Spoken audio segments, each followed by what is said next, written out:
Great. Okay, we are live.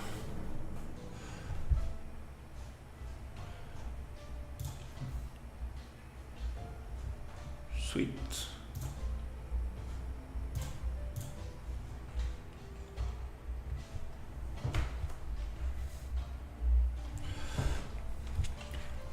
All right, let's continue with this. Yesterday I made this part of the village. Actually, very impressed. I got this done in one day. And today I want to refine a little bit this thing. For example, this building here, it's a little bit out of the grid. Kind of wanna refine this a little bit, then clean up a little bit the interiors, and then I wanna add the nice details so things are start looking great. Okay, so let's see what we have here. Okay, here we have an interesting situation where I need to place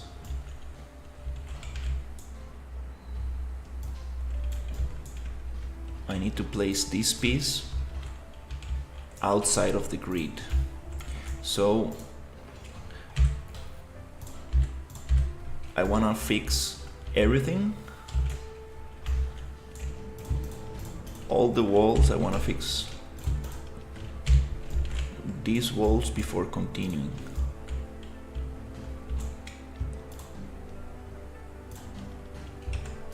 Yeah, I'm realizing there's a bunch of issues here. Let's see.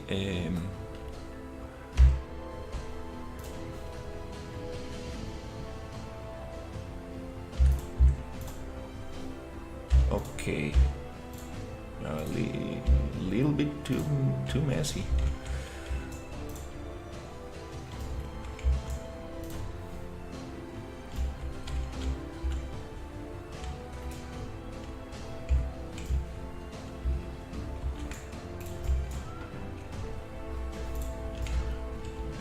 So I'm gonna get rid of these two and start building from this, which is on the grid. Going to push these 10 units to the right, go up. Okay, so based on these walls, I want everything else to align.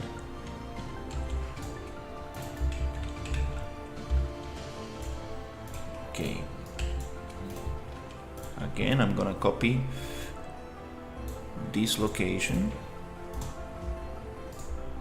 paste it here, and put it here. Let me just okay.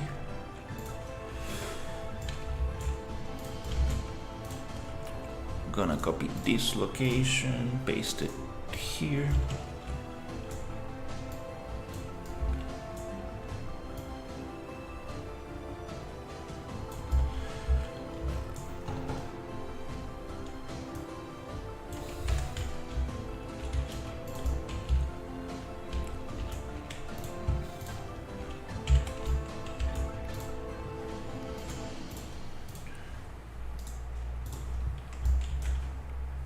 Gonna push these 300 units. So this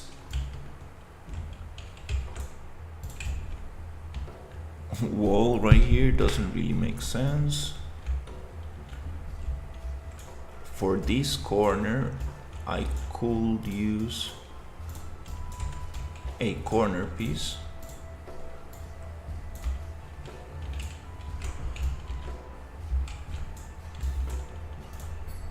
Just gonna align this. This happened because I copied this thing from another place, and this was a very specific construction that was very strange, because I was combining straight walls with tilted walls, so I needed to really find a way to make them fit together. But I think we're gonna stick with tilted walls for this. Okay, now that makes a little bit more sense. This is the other corner piece, and it's interesting because these pieces that I'm using actually originally they were not made to use corner pieces, which is very strange. Usually in modular assets you always have corner pieces because it makes things a little bit easier. That's most of the time. So again, here we're gonna have a interesting issue because we are going tilted on both sides. So I'm gonna just copy this one and go 300 units up.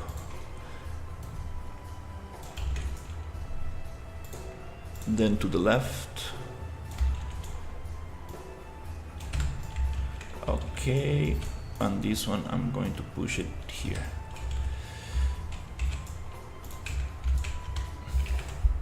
Now I want to push this one down as well, and since it's tilted, I think it goes 1, 2, 3. It's 30 units down.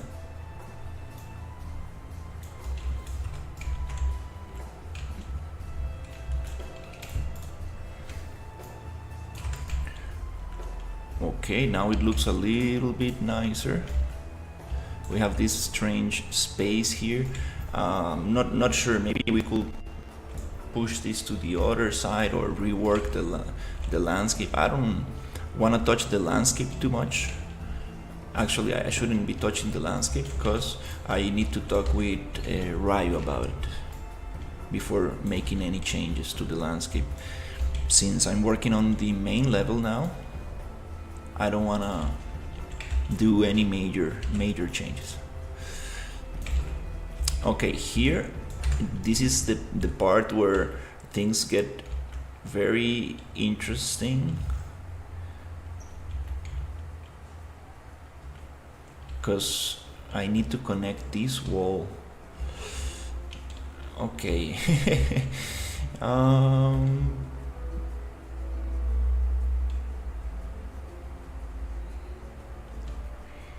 Here's where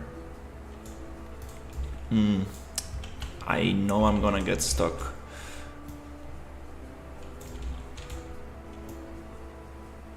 Trying to get this to work.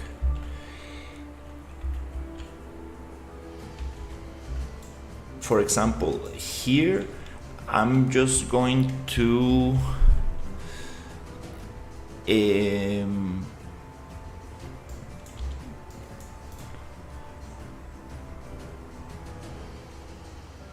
try to create my own pieces.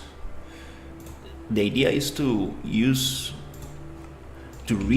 as much as possible the same piece over and over until you really cannot reuse it. Like that's the whole purpose of modularity, trying to just reuse and reuse. But in some cases, for example here, I will need to modify this one to make it tilted on the edges, but just keep it flat on the wall. So I'm gonna make a copy of this and go to modeling, attributes, generate polygroups from face normal deviation, so it gives me nice little polygroups to work with. Now I'm going to model, polyedit, grab this edge, and I can try using the snapping here, since we are working on a grid, I should be able to find a good spot to place this. Maybe right there. It's good. Kind of works on the edges. So let's save this. And now I have that piece. Now the question is what I'm going to do with this other one. This is a very strange construction I'm making here.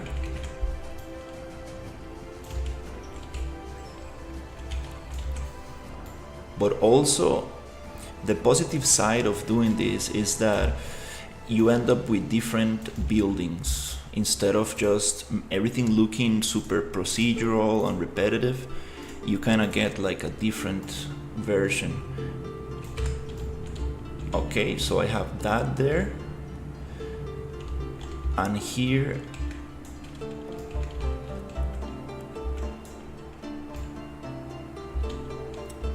I have this tilted wall and then this flat wall. This is the challenge, trying to find a way to match those two together in a way that works nicer. So what happens if I go and push it here?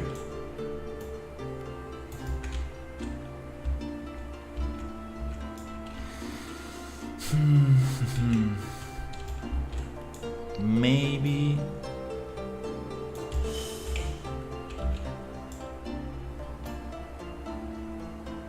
yeah, maybe I think that I will need to probably keep it tilted as well, because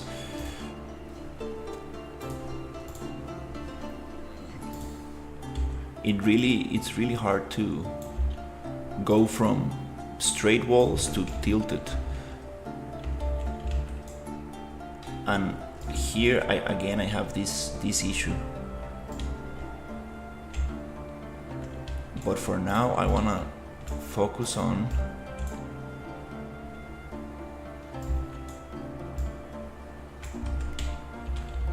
connecting this one.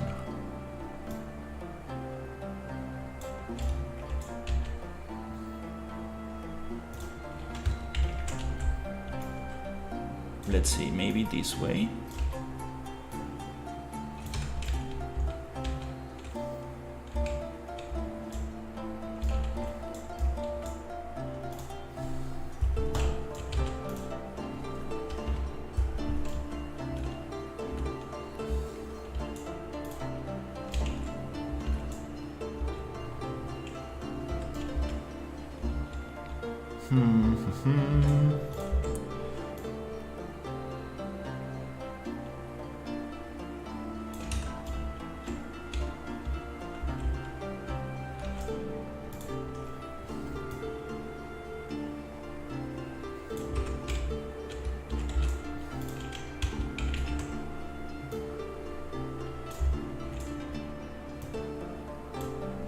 If I go this way,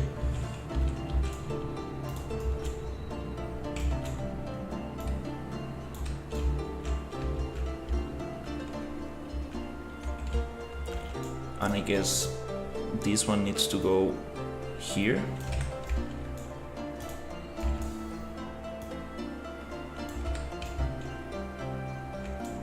And now I'm having this issue, which I might be able to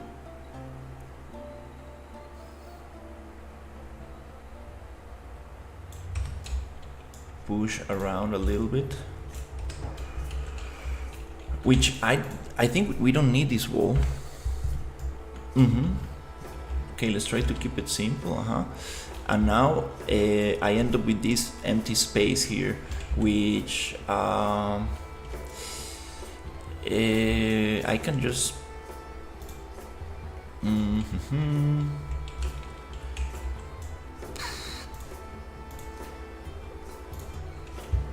probably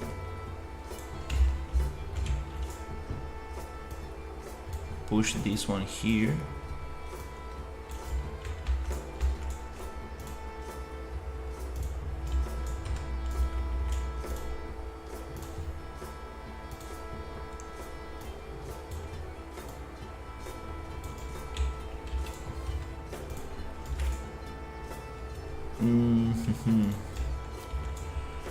Okay.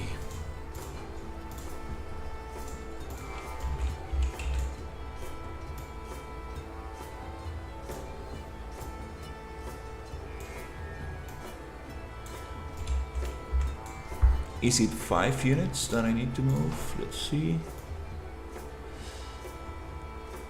Okay, it's not really gonna match.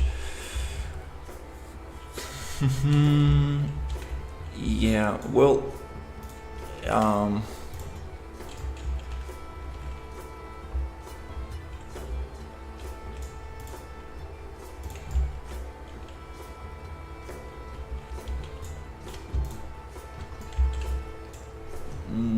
let's try something different. If I move this one here,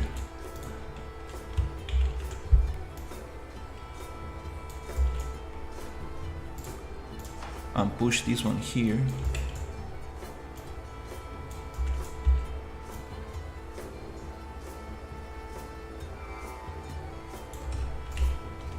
does it close that gap?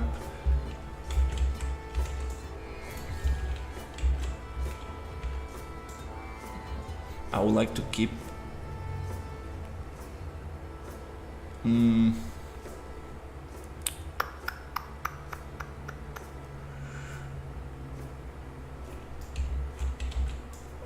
I might need to make just a yeah, let's try to make a specific piece for this, because if I try to find a solution just using these same pieces, it's gonna take some time and might not work.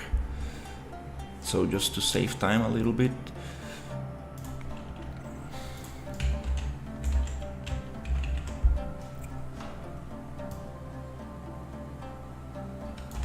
I'm going to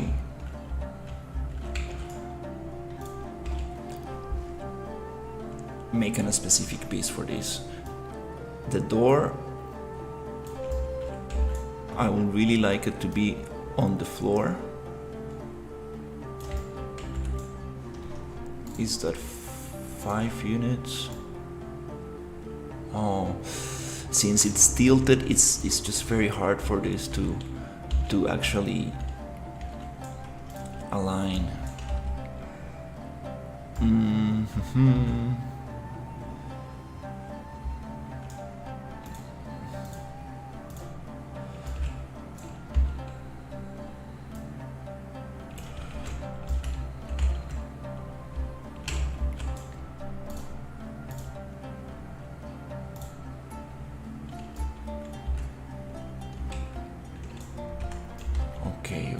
Okay.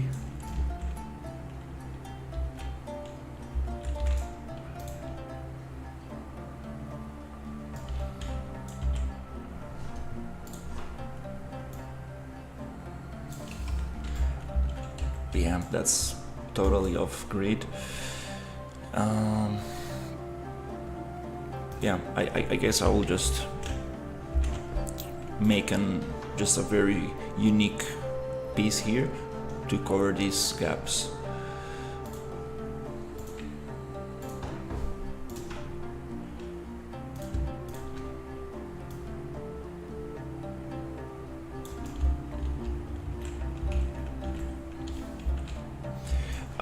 One way to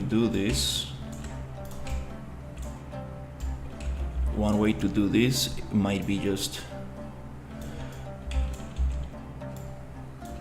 I usually like to why is it not dropping? Do we have collision issues?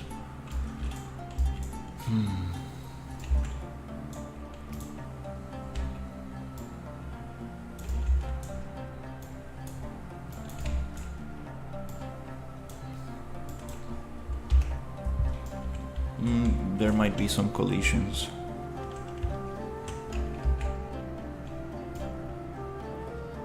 Oh, okay, I got a bunch of hidden geometry. Oh my god, forgot about it. Okay.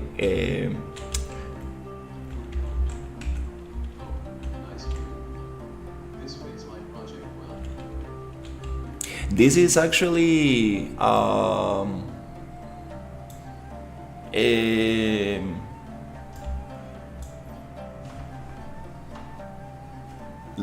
like royalty free, so I can definitely share this one.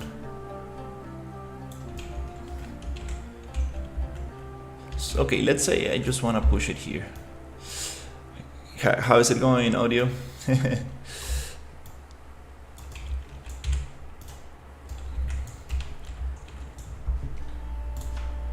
Nice to see you around here.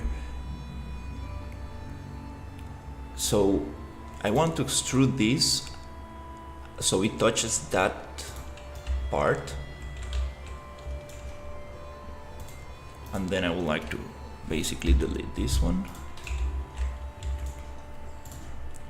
I'm making a very custom piece here because basically I have a very specific construction and not really able to find the way to make this work. Okay, I'm gonna accept this.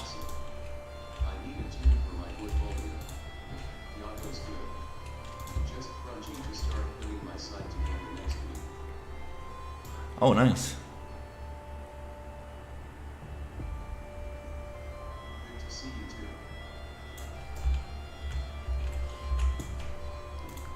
That's very cool. You're making a site.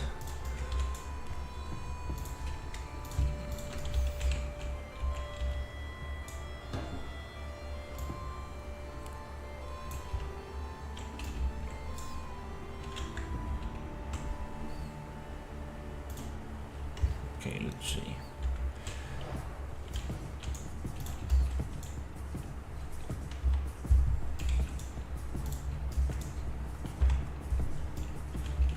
Okay, I need this piece.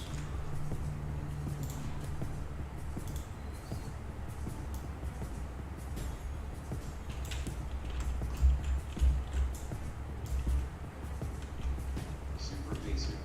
More of a one-team demo reel embedded on a basic page. Nothing fancy. Hey, Ryu. Watching you while I put the load down. Oh, it's not the best time to watch. I'm trying to fix. I just need to burn my lovely wife day. Nice. I got some very good meat. I'm gonna make some tacos.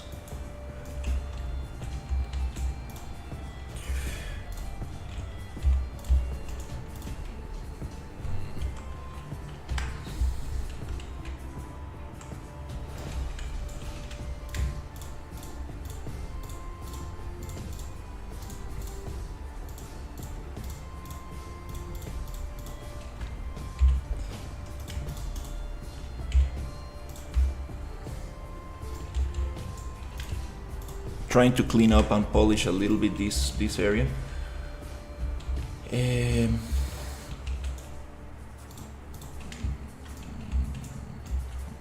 Having issues with some pieces here.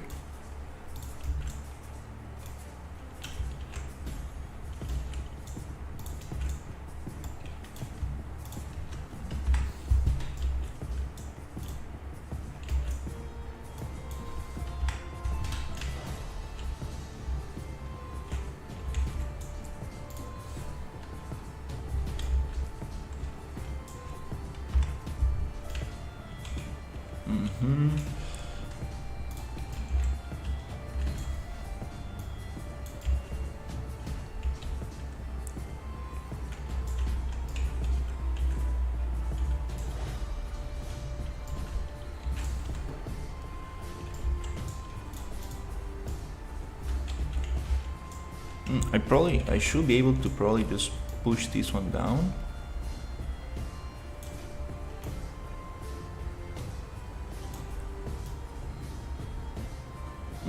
I see. Huh.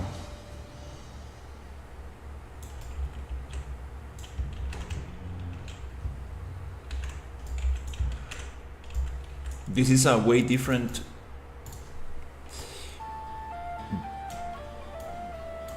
situation because I'm going from a door on a staircase to another staircase, so it's very, very strange.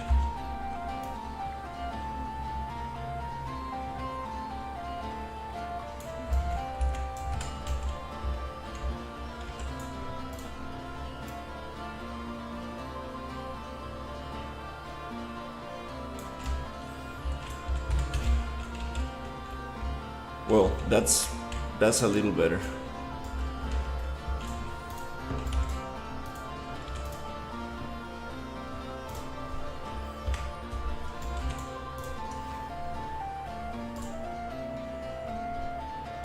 I'm gonna copy this location and paste it here.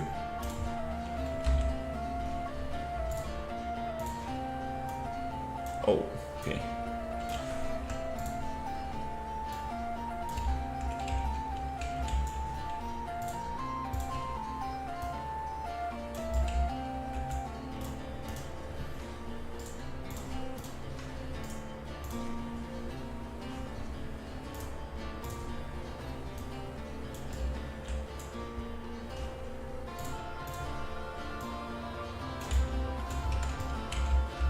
Oops.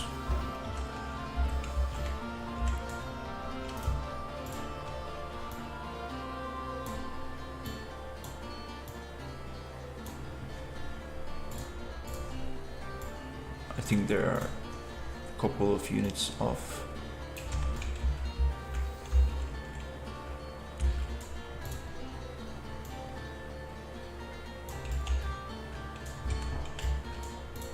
That's way nicer. Now I just need to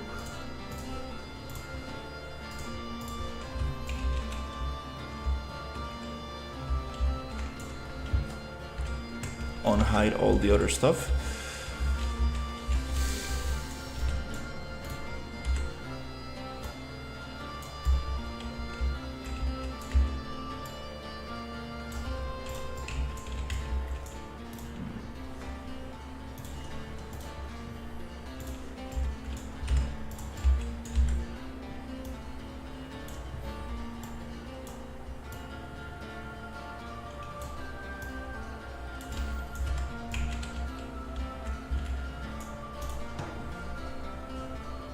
This one.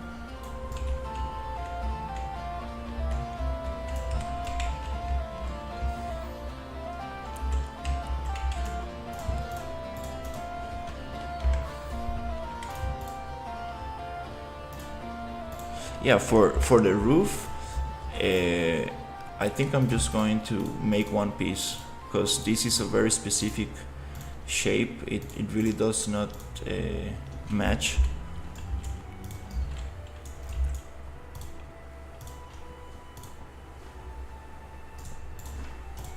So might as well just use one piece.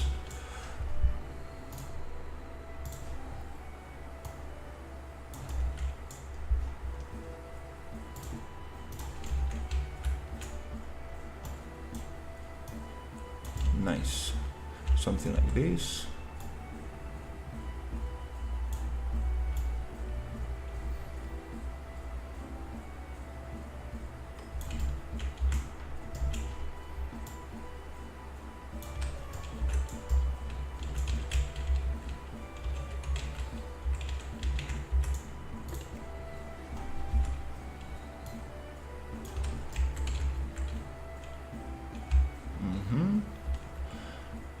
Yeah, this one was probably the one that was the most messed up.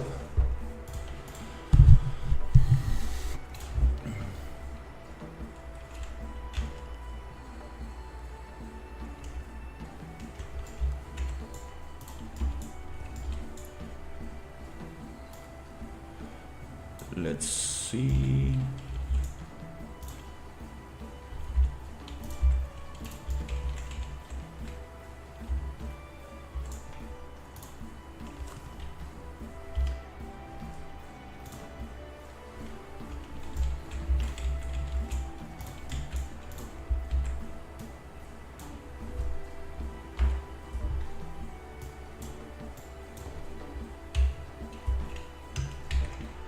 Are there some collisions there? That's very strange. I have this one. What is this?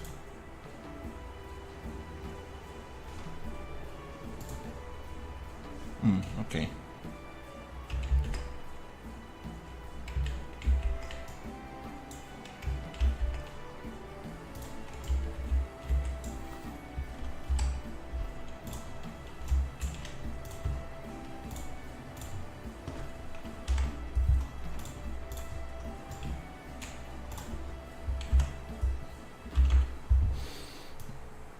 Why it doesn't want to drop?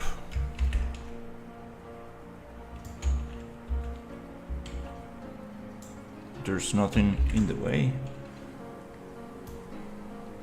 Sometimes it just doesn't want to. With the N key, you know, like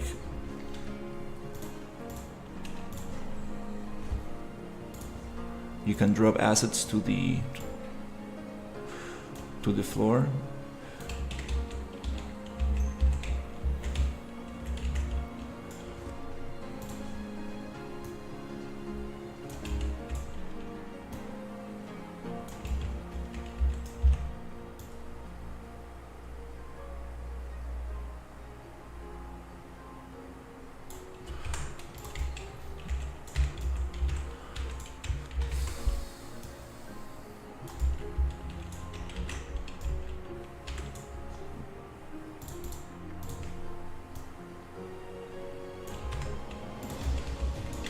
Okay, I'm gonna get this side.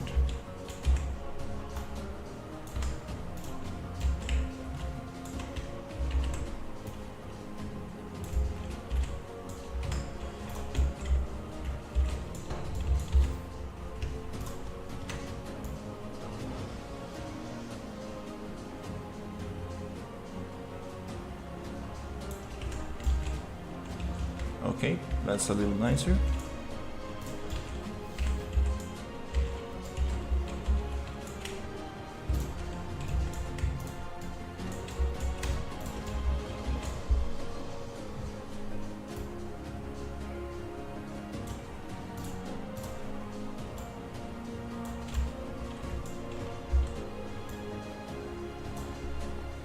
I guess this one also is a little bit off.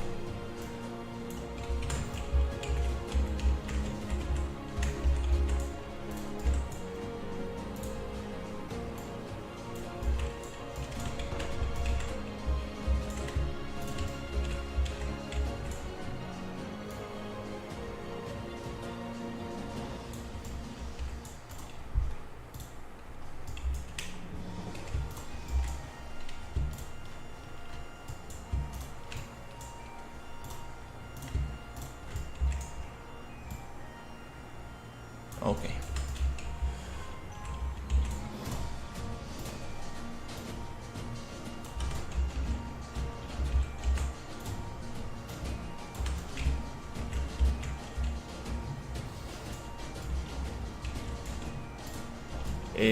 This one I might.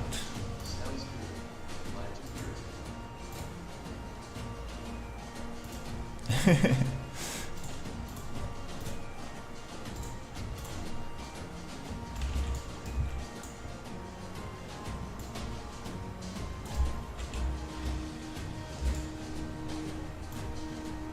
Unrelated to burgers, I purchased the burgers today. We'll play with it later. Oh. Like exactly like what everybody else does now.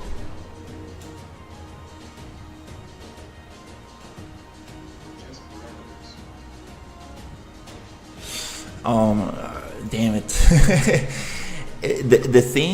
The thing that I liked about his thing is that you get like very nice contrast between one texture and the other. You get triplanar, you get the height, but I think it's basically the same thing everybody else does, but for some reason, like I don't know, I kind of liked his version.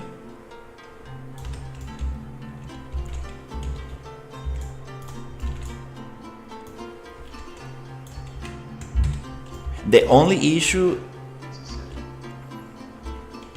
and I understand also that the end result of vertex painting, it has a lot to do with the type of textures we're gonna use, the texture maps, right?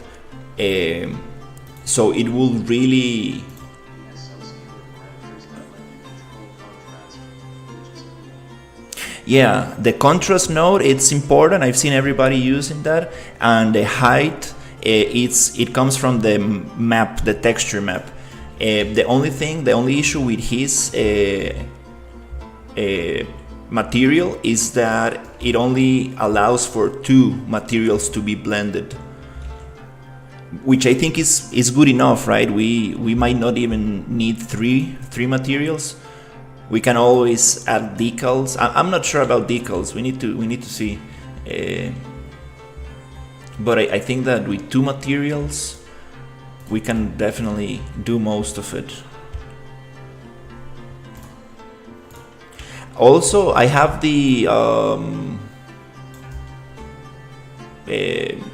Michael Fosher's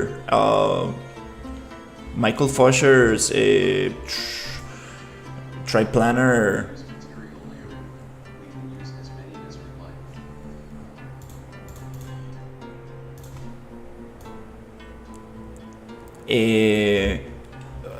Yeah, we need to check that, because I remember I did something similar for the landscape, and when you start mixing too many height maps, things get very weird. Like, it's kind of like harder to control.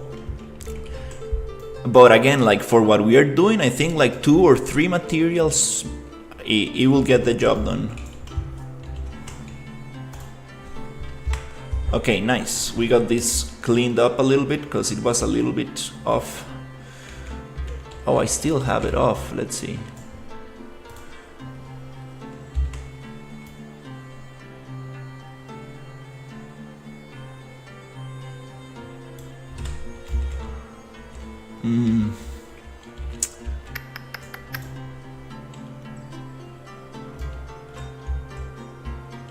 What? Oh no, that's not nice.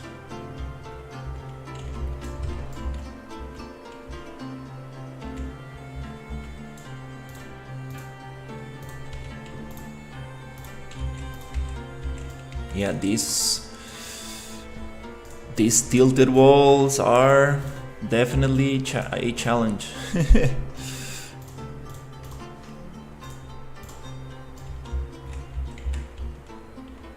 Okay, good. This is the old stuff. We don't need that.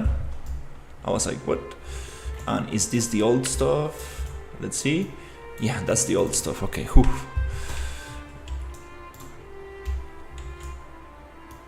That's the old stuff. Oh, maybe not. Okay, let me find a better solution for that.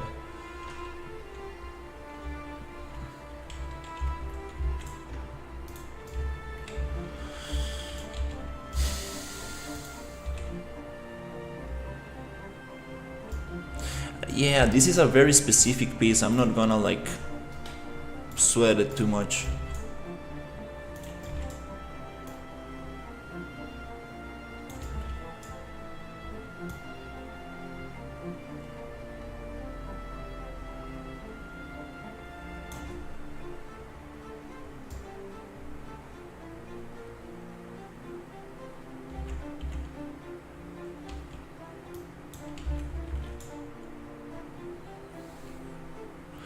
What I don't understand is this one.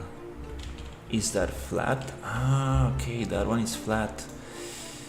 Okay, meaning that.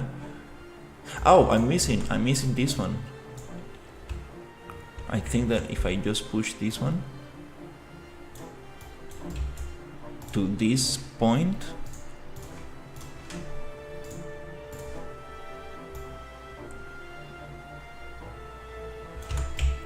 it should match almost. Oh my god.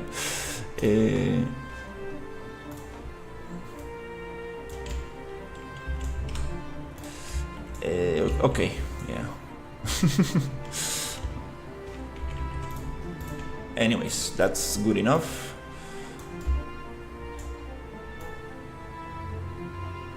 Here we're probably gonna have some.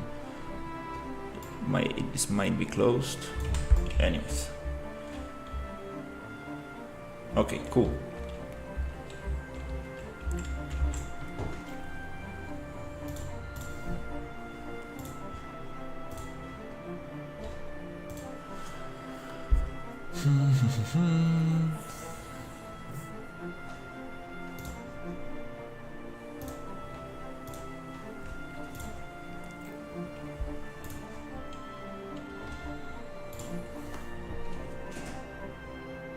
Okay, it's 5:11. The sun is getting down a little bit. Yesterday was super hot. Oh right, I haven't showed you what I did with my computer. Like, it looks like some crazy lab experiment or something. You see this? Things get offset on playtime. This is a big issue. Like, I have no answer for this. This line right here, I don't see it on the editor. I only see it on playtime. I've never seen this happen to me before. I think we have a better example somewhere here. Yeah, things get a little bit offset.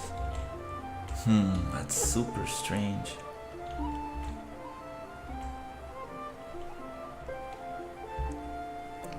I don't understand why that happens.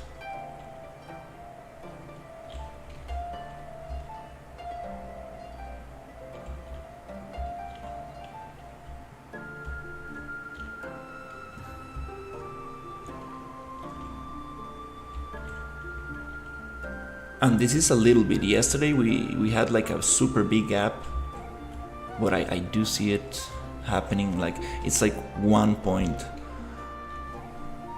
The first time I realized this was on the big building I made with the dome. That's very strange.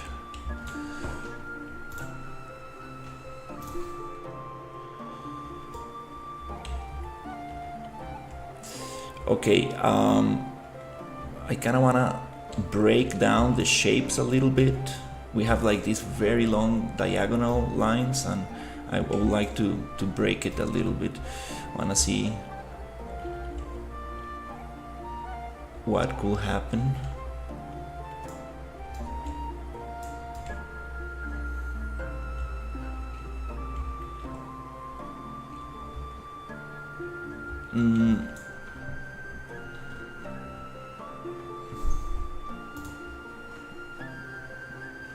Wanna find some wood.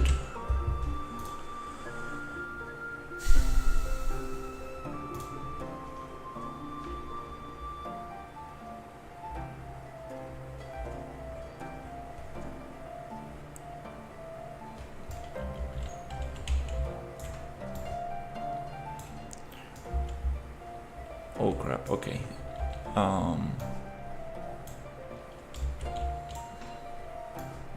It's kind of hard to tell the actual proportion of this.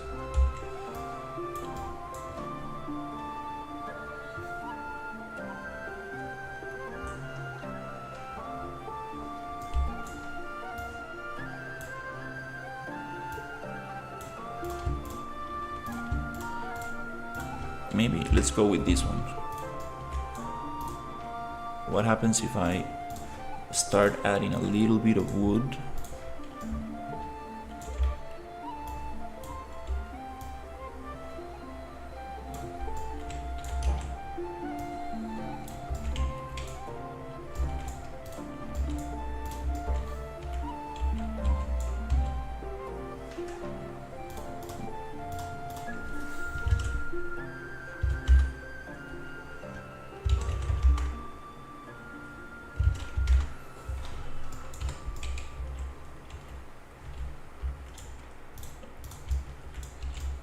On the edges.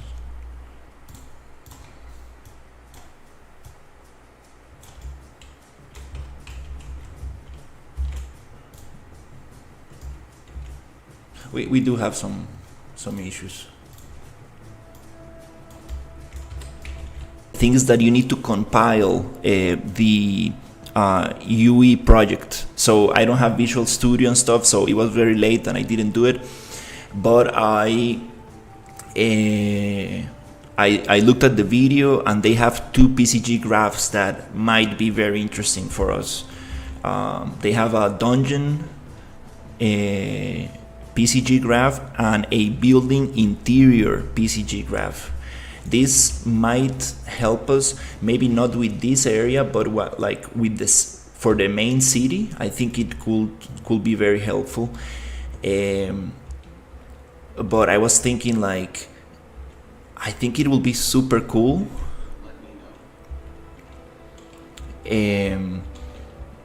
Yeah, we could probably try to compile that. I think it won't be that hard. Also, they have a very nice Discord community, like super active Discord community, where we can like ask for help in case we get issues. And I saw the graph, like the nodes they use for the to make the dungeon and make the other thing, and it's not that complex. I think that we can definitely go with it. And the cool thing about PCG EX is that it has more nodes than the normal PCG. That's why it's called PCG Extended. You are able to control vertices, edges. So it's interesting because I think they take a different approach. It's not going to be. It's not about spawning pre-made meshes. It's about creating meshes with the PCG graph. So combining that with triplanar materials, I think that we could like basically come up with something very cool.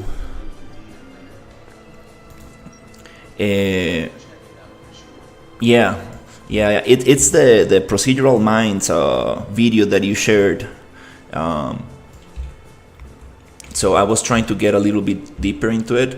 And also I found another video about a guy who goes step by step on creating a piece. No, it's not PCG, it's blueprint based.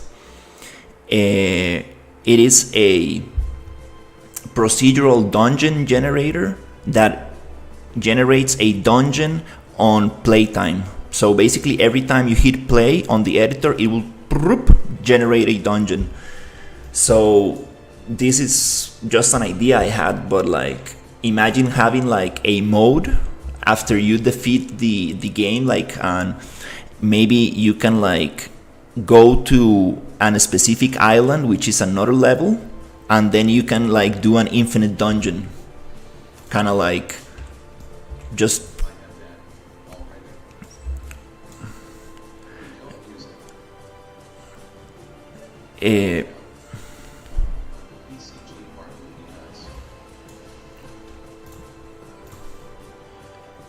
I was thinking maybe, yeah, something that, you know, like an infinite dungeon, so you get to like go as far as you can, like for the end game. For example, like, you know, you just replayability, you know, like it kind of it will be fun just to like go into a dungeon and see how far can you make it, you know. Just thinking, you know, it's kind of cool, like it just brainstorming ideas yesterday. I was like, that sounds pretty interesting, like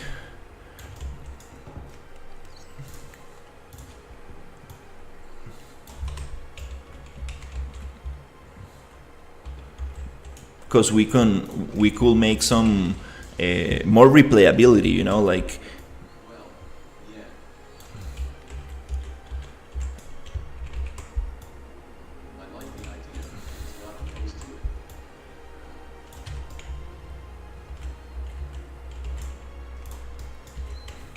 I was even thinking of making something like this for the for the other project I was playing with, just with zombies or something, that like basically you you go into like a research facility and it's just like kind of like different every time. You kind of like need to go as far as you can.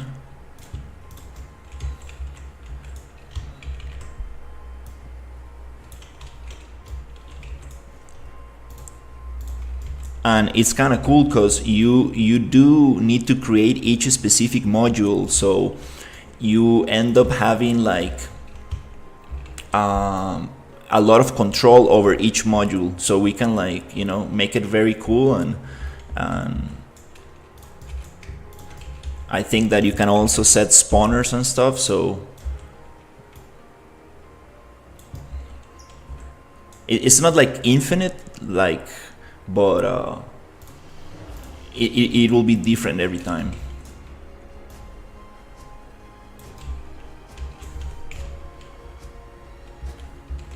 But definitely the PCG stuff, it's probably the most interesting stuff.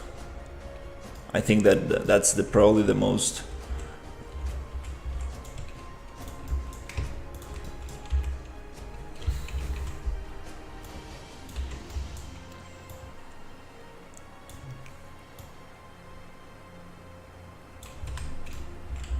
What I really want to achieve is like coming up with a very cool like you know, make it like have PCG make the initial building, and then we can go in and modify it by hand after. Like, I'm not sure like how you know, if that's possible with these graphs that I was looking at, but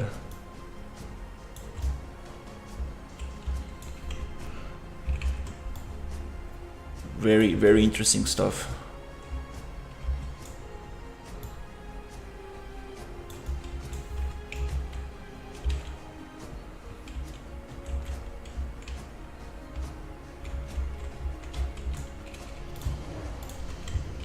Yeah, I'm just playing around a little bit to see if we can find a cool design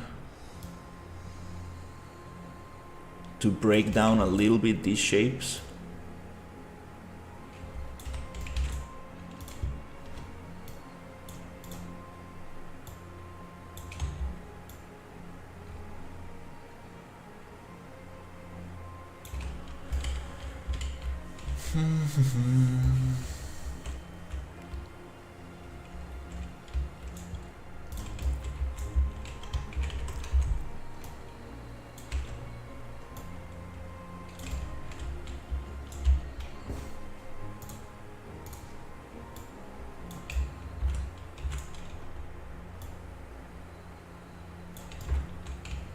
Okay.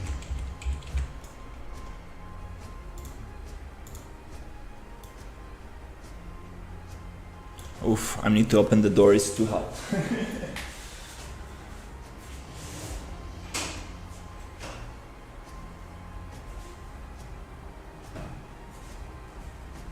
Okay.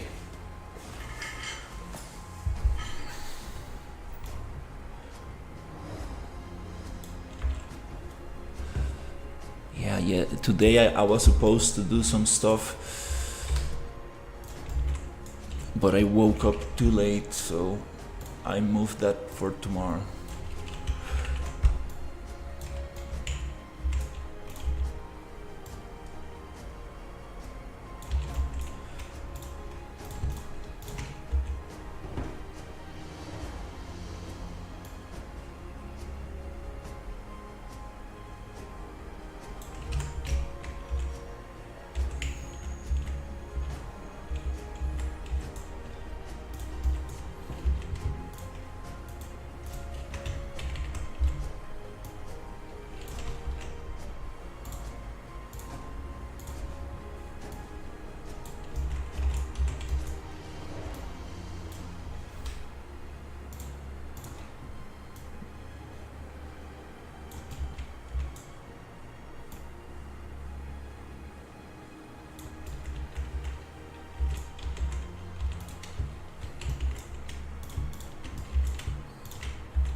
yeah, I'm just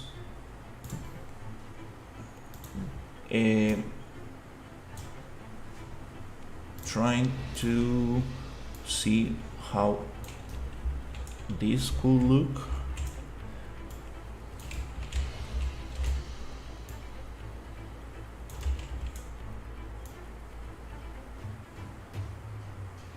Something like this, closer to the wall, looks way nicer.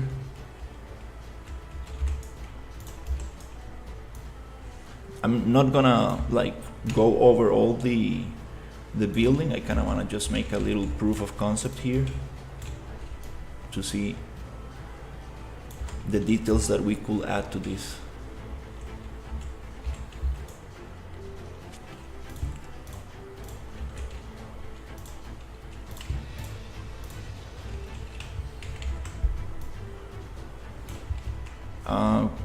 I need to change to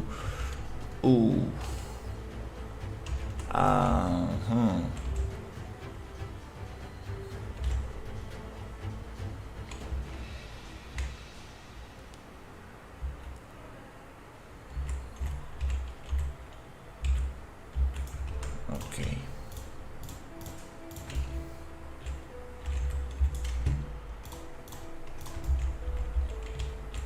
I like this to be a little bit closer, and I believe this needs to have a little angle like this.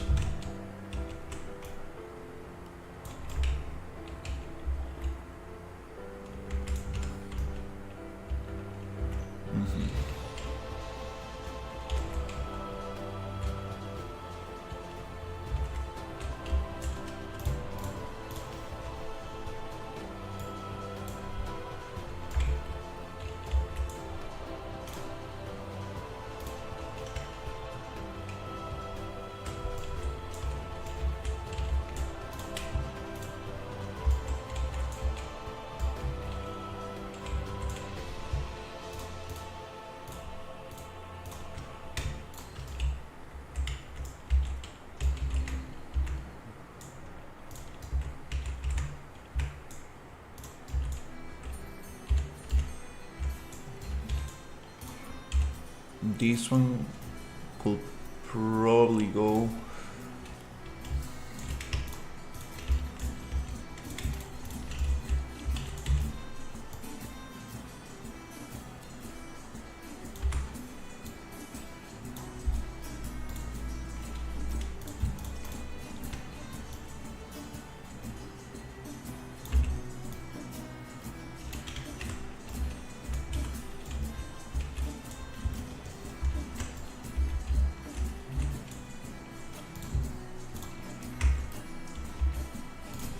something like this.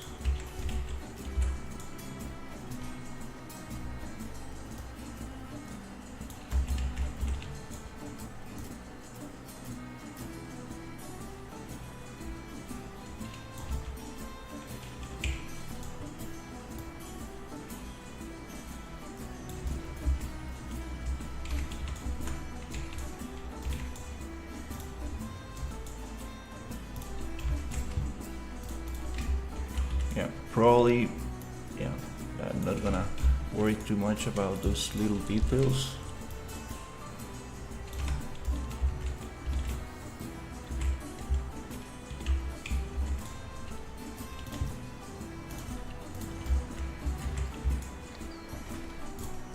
I like to grab this and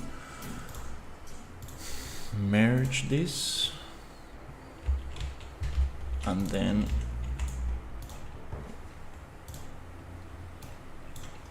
wait, is that duplicated? Oh.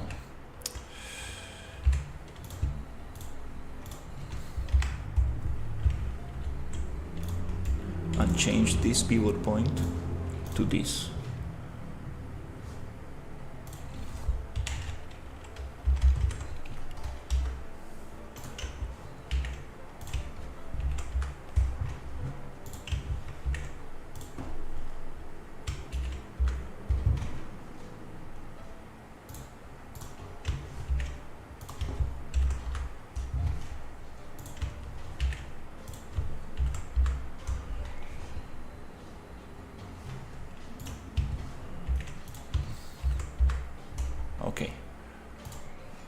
That means that I could probably just push this another 300 units, and it should snap there, and I can get those details.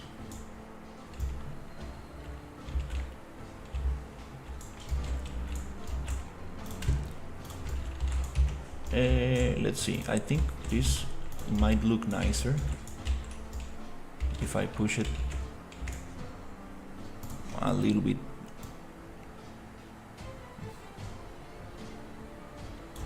closer into the wall.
Yeah.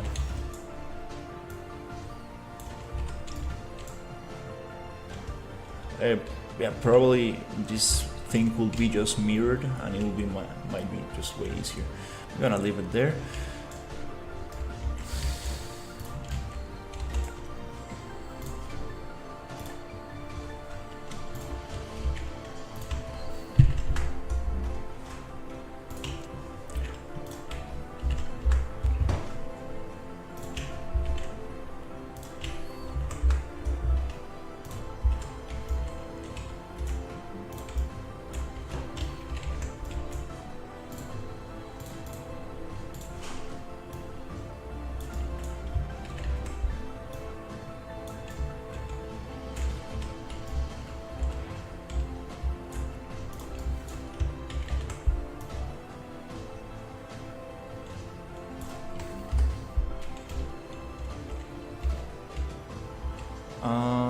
Okay, for this one, I think it needs to have another angle.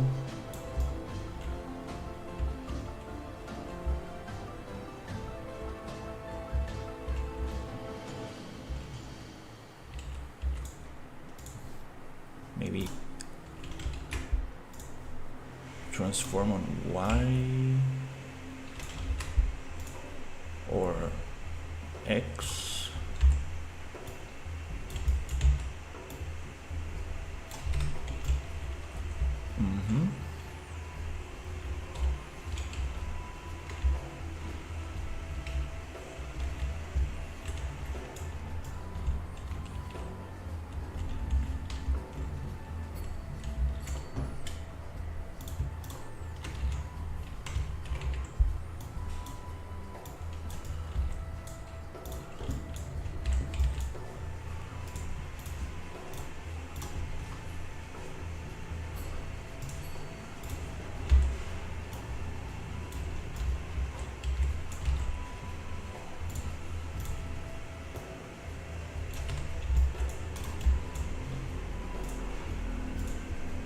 I'm gonna copy all properties, paste them on this one.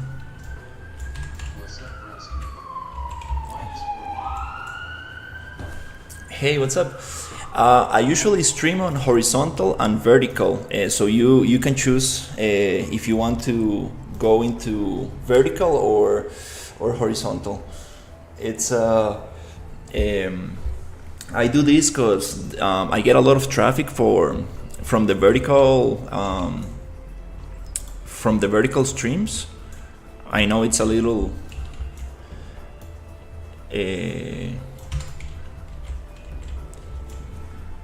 like kind of like strange, but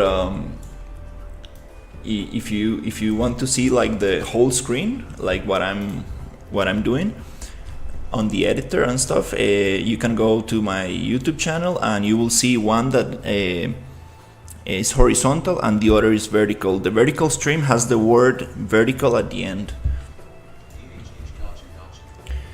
Yeah, I need to actually have a little message on the vertical stream that goes around that says like, oh, I have a horizontal stream as well, because I think I'm gonna do that today, because a lot of people ask like, dude, why do you stream on vertical? That's super strange.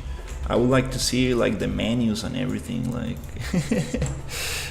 but I'm not gonna lie, I do get a lot of traffic from the vertical, so it's kind of like a nice way to promote the stream and get more people more people interested.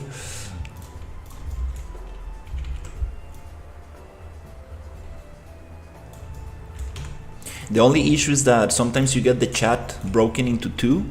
I have like the speaker bot which kind of connects both chats, but it's kind of strange, because people like maybe they don't know like who's talking. So for my stream, which is like super small, like I get like very few viewers, it's kind of working for now, but definitely I will need to find another solution soon.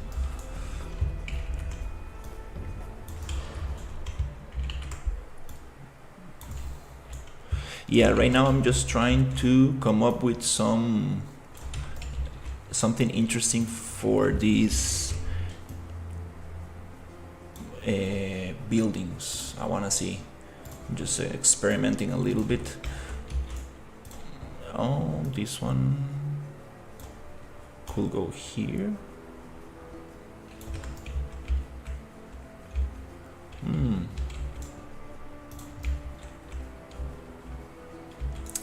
Ah, I see, this one is off. Yeah, these tilted angles are really tough to deal with.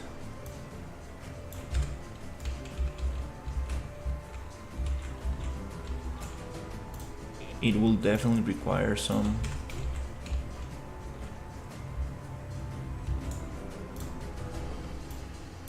work to get them right.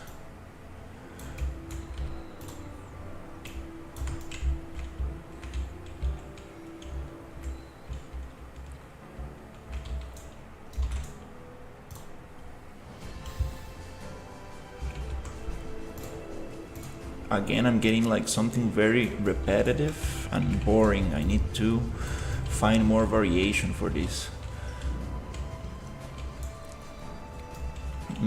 We have this other piece here, which maybe not this one, but this one here.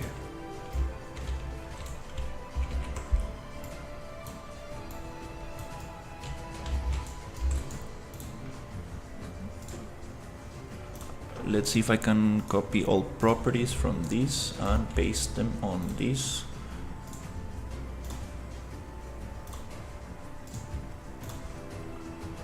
Piece right here, paste.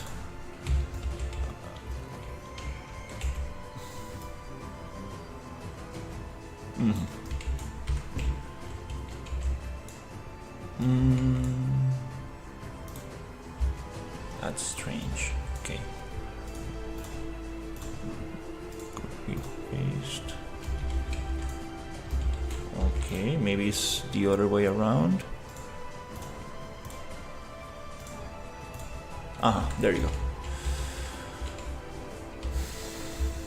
Yeah, it's funny because I try to align these pieces to the same pivot point, but sometimes I don't know if I'm on the front part or the back part, so things get flipped. That's something that I need to take in consideration. I was thinking, like, is it worth it to maybe just make the pieces have the pivot point in the center, so no matter where you paste it, it will always fall into place? That could be one solution.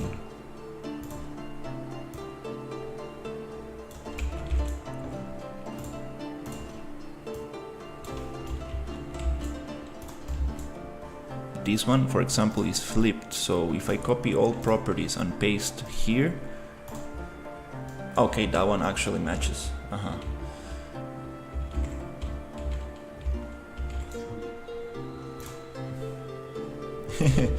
Yeah, I'm really learning a lot about modularity these days. I'm trying to figure out the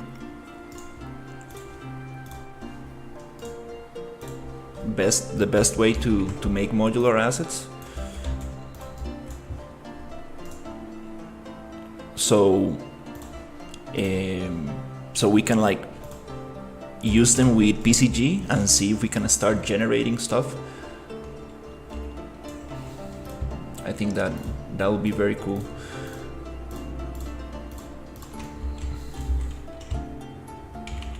Let's see.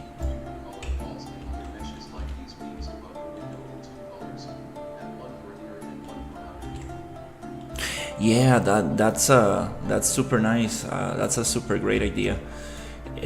Actually, today, hopefully, when Ryu gets a chance, I think we're gonna look into vertex painting, because it will be very, very nice to start actually having some textures and some stuff. And yeah, I think that's a great idea. Just having one texture on the inside and one on the outside. I think that will be great. That way we can use the same mesh for both.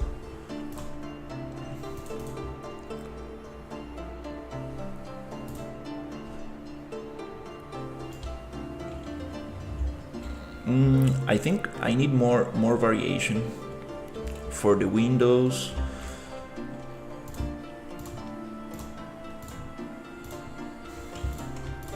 More variation.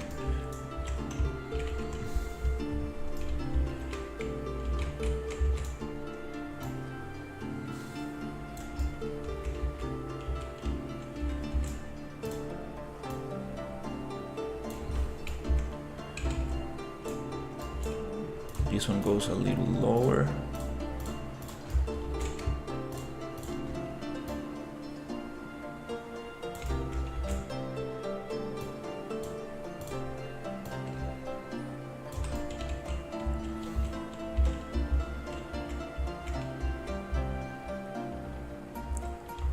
I would like to make another mesh, which is just going to be a closed wall.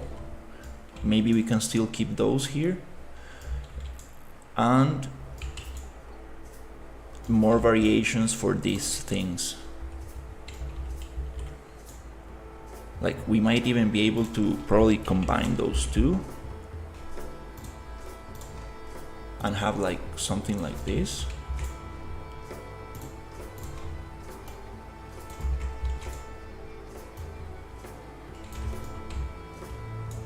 I'm just gonna probably copy this location, paste it here.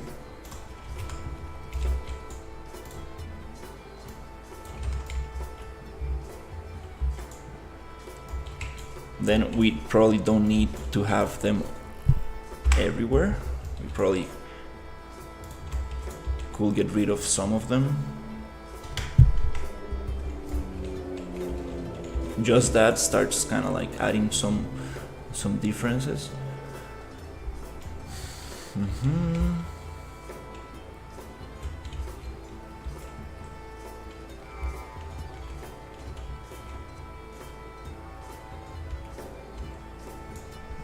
I'm gonna open one little reference image I have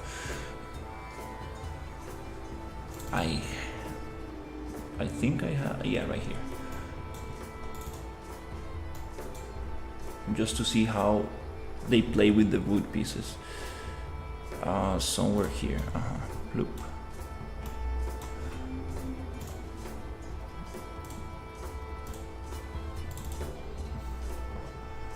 Okay.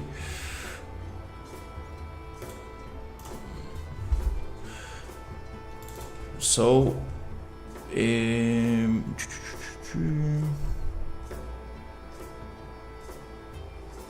yeah, this is very boxy stuff. I like these window things. I think I'm gonna make some of these.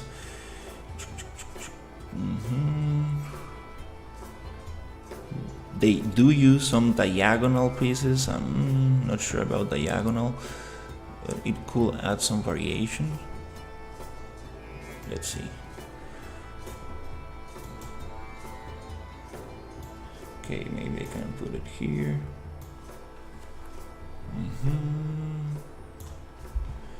Make it a little smaller. Okay. I think maybe adding edges, like wooden edges to these windows, it could be nice.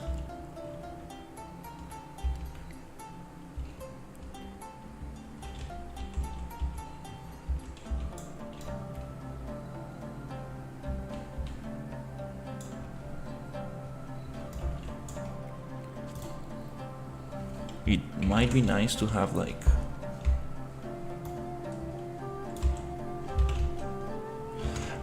okay, yeah, this is not gonna help me a lot, this pivot point. Yeah, the angle again.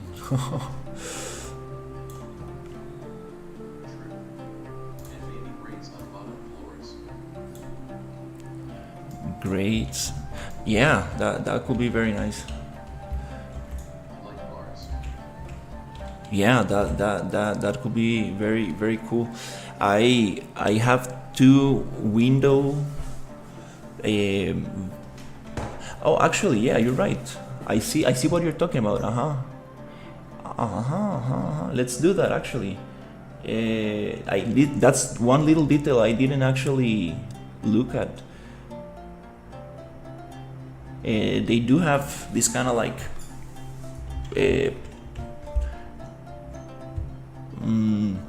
not sure how to call this pattern, but it's something like this on the something like this on the windows, maybe smaller squares, like 1/4.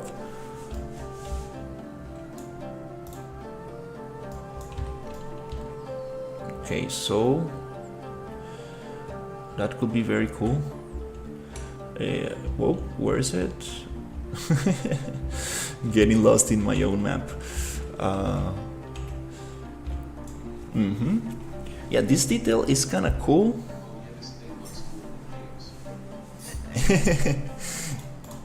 Yeah, that's pretty cool. Actually, that's a great idea. Like, I appreciate the comment, because I was like, I wanna like add more detail, like make some doors or the edge of the windows.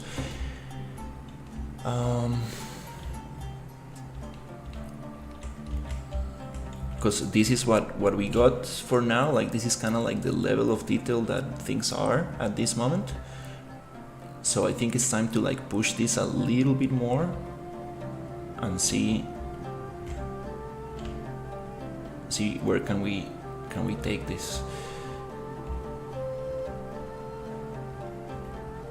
These bridges, I don't like them too much. It really feels like they're gonna break. Like they have no structure at all. Like, this little beam is holding all this weight. Impossible. So yeah, let's try to get. I appreciate it. So okay, let's try to make a window frame, and then. Oh, it's cool because they have the frame doesn't go outside the window, it goes inside. So the actual thing is made out of like, we're thinking of like bricks and damn it, I'm like losing my words. Plaster, bricks and plaster, and here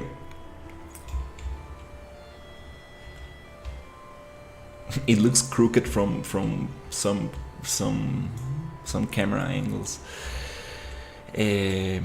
So I want to create a frame for this.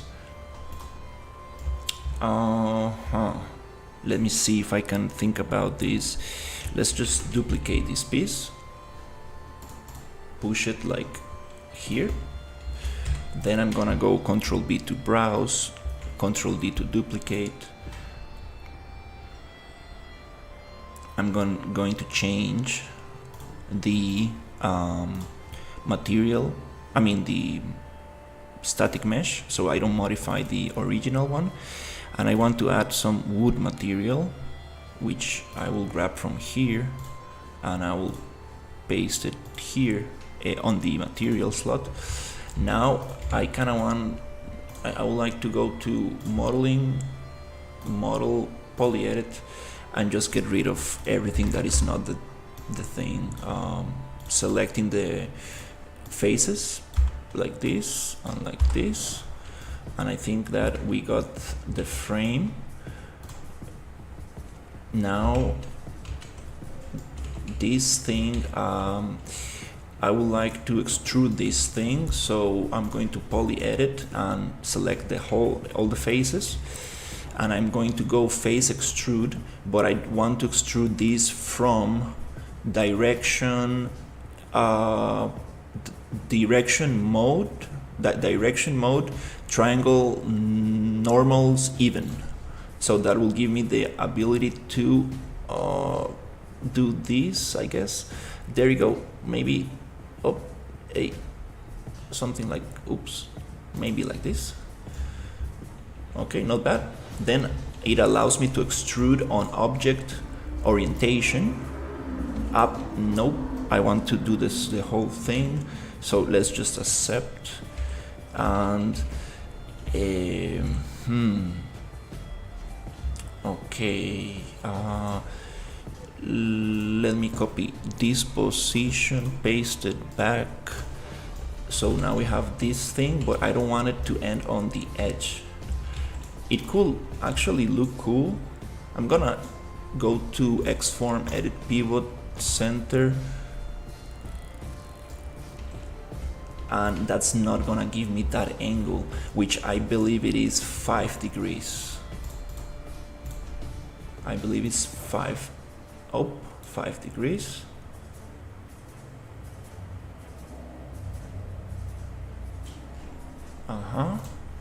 And that will allow me to extrude. Oh no, let's go back. Yeah, dealing with tilted stuff, it's always hard. Yeah, I really need to take notes, because I believe it was a 5 degree angle. So let's go place the pivot in the center, and then let's modify the pivot again. I see. Okay, let me bake the transform, bake rotation and scale, so everything goes back to 0. Then edit pivot, and now I think I can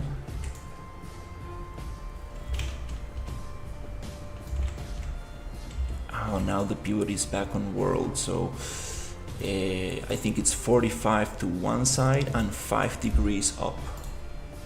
That's what we are dealing with. Oops, I need to be careful, just 5. Okay, so 45 and 5. And let's see. Yes, we got it. It's super important to remember those values, because then it's super hard to get things. So we can actually, let's see, if we go out, it looks kind of cool, but also I'm not sure. I kind of want to follow the reference, and the reference goes like this. They go in it actually gives more detail, because we can have like a nice bevel, a nice kind of like dirt and dust accumulating there. It's gonna like probably be nicer. Let's see how thick it is. I think it's something like, yeah, let's just leave a little edge, something like this. We also don't want to be too we're going for a stylized style, so I need to find the right thickness, because if I go like too little, hey, how is it going? I'm adding a little bit of detail to this, just playing around to see. So we need to be intentional, so maybe not a little bit like this, because that doesn't feel intentional. It needs to be something more like this, so it feels like I made it on purpose.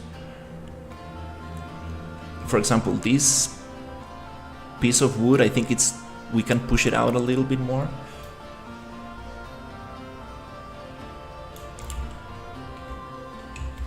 So yeah, I'm not gonna think too much about this. That's kind of cool. Now let's create the other piece. So this is interesting, because let's say I want to use this piece of wood right here, and let's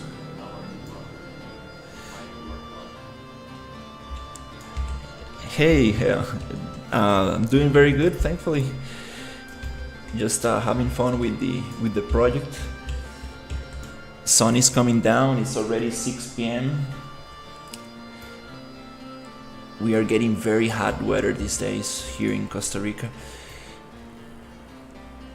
So it's been kind of like hard to stream during the day, but thankfully now the temperature should, oops, I'm moving to the wrong direction, should drop. Now I'm trying to come up with some interesting pieces for the windows. So I'm gonna see if I can find like the center of this. I'm probably gonna just eyeball it, maybe somewhere around there. That's kind of cool. Now I would like to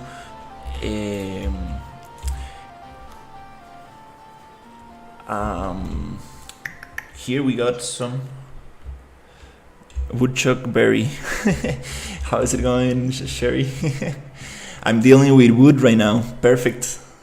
Perfect topic. I'm working with Norris wood, the strongest wood in the world.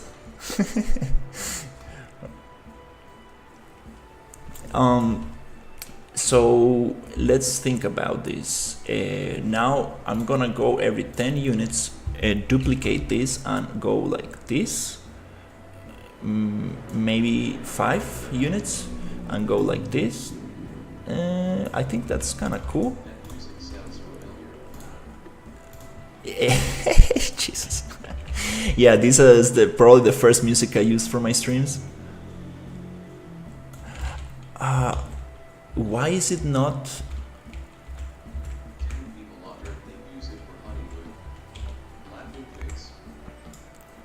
Dirt League use it for honeywood. Oh, I don't know that reference. I need to look it up. I'm not sure what is that. So let's go again and again. Perfect. One more.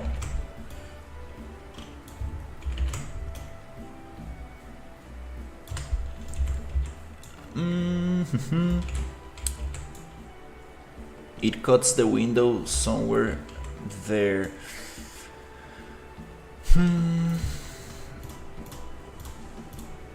So probably one way to deal with this is to move a little bit so we can get a little spacing here and here.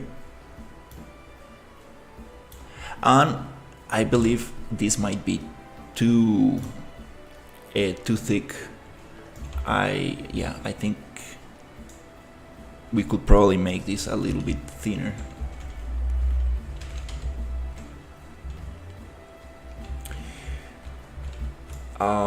Okay, let's go Control B to browse, Control D to duplicate.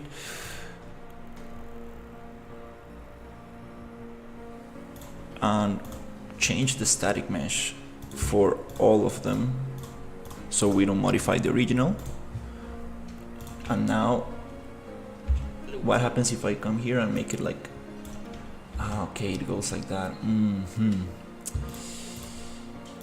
Okay, maybe like this.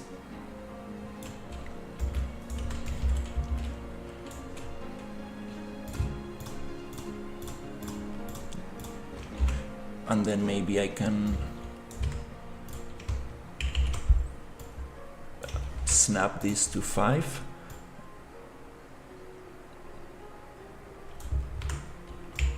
Oh, okay, it's not gonna work because I need to probably bake this. Oh crap.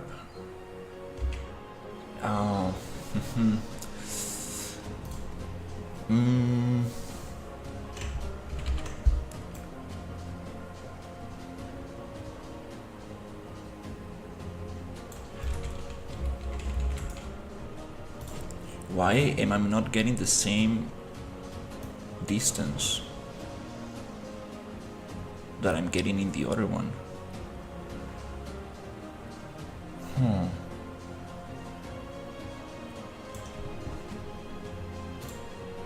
Well, I guess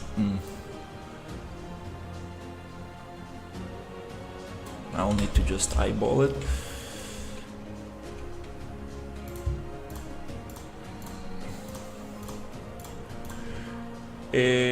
Okay, now I'm gonna just move it a little bit down, and then I'm just going to merge this.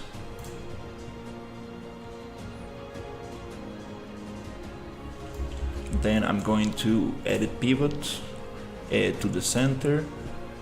Okay, then I'm going to edit the pivot again, go 45 to align, and 5 units up to align with this angle.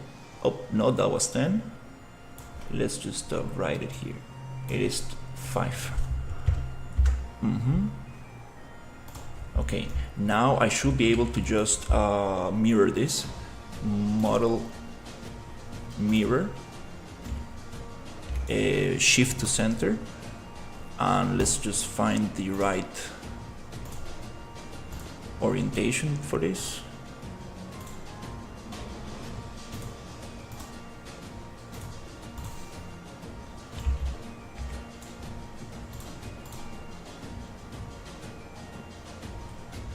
No, I don't need to mirror. Wait, I'm wrong with this. Oops. I need to actually just flip it, duplicate and flip it. Flip it, it is 180 degrees, like this. Cool. And I get this very strange angle, which looks very cool, but non-intentional. That's cause, let me think, that happened cause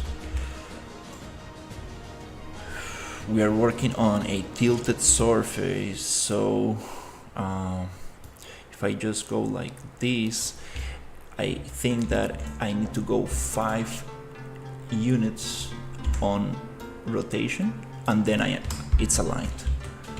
Cool. Nice. I still feel that it is a little bit too thick.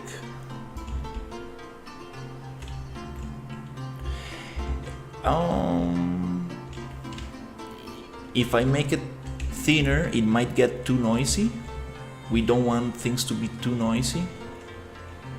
So I think I'm gonna leave it here because this is just you know, trying to come up with an idea. I'm not gonna polish this too much. So this needs to be separated. Here we have an option. We can use the Boolean union, and it should cut out all the intersecting pieces and leave us with a super nice, a little bit cleaner, a little bit of a cleaner mesh when it comes to the intersecting pieces. And then I'm going to do another Boolean, which is going to be grabbing this wall. First, I kind of want to go back here and go to X-transform, bake. Not the rotation. I should probably bake the rotation and scale. Yeah, let's just bake it. But the pivot point, I want to edit it so it's the same as this wall, so we can snap them. I'm just gonna copy the values. Unfortunately, I cannot copy the 3 values for X, Y, and Z like you usually do with on the editor, but in the modeling tools I kind of need to do this. And I believe I also need to go 45 degrees because I baked it, so it's like that. So if I push this 300 units to the right, it should match right there, and then it should match right here. Nice. Now we have a snappable piece. Okay, next step, it's going to be making this piece wooden. I'm gonna add some wood here, then select this grill, this pattern, and come here and go model Boolean, and I'm going to go difference A minus B. So first selection minus second selection, and I will get that cut super nicely right there. And now I have this. I could probably do another Boolean to get rid of these pieces that go into the other mesh, but let's just leave it like that. No need to do another Boolean. And final step, it's going to be edit pivot. Edit pivot, copy the 3 values,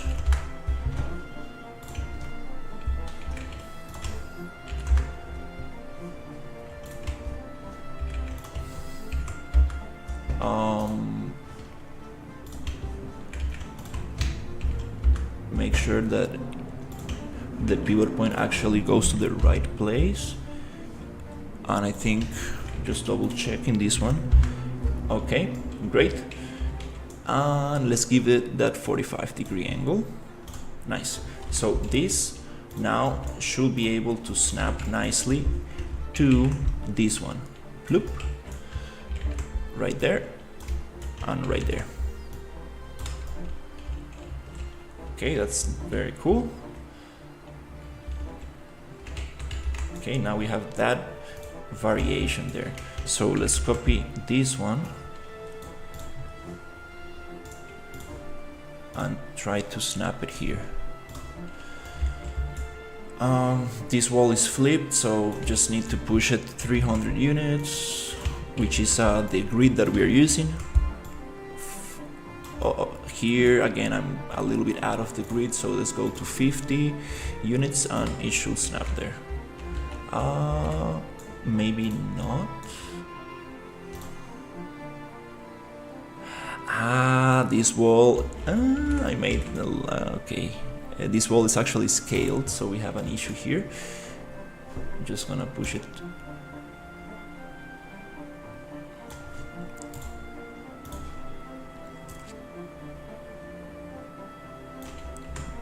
A couple of units here. And then also, I guess this one needs to go a little bit here. And I think these ones, they go down, I think 5 units.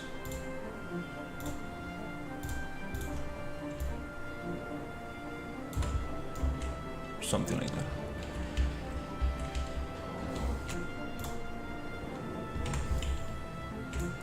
That's cool. Nice.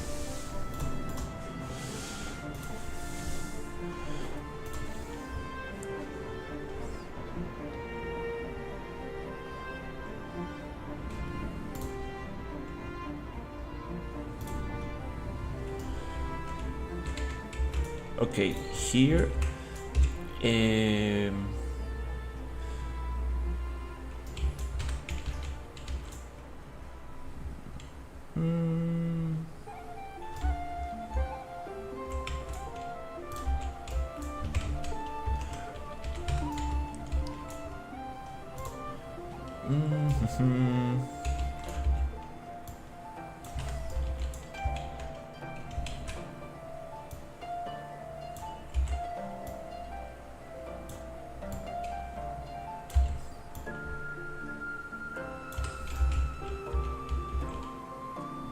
I don't know, let's keep things a little bit more chunky, because I mean a little bigger, because we want that kind of like stylized. We cannot go like too small, because things become like very noisy and then we are kind of like getting out of the out of style.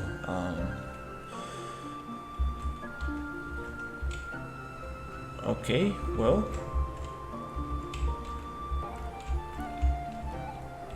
Yeah, that was a very good idea. I'm not sure about this line here.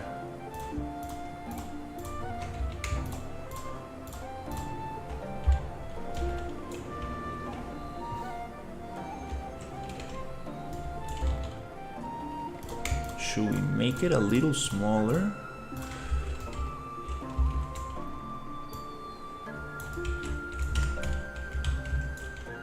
No, I think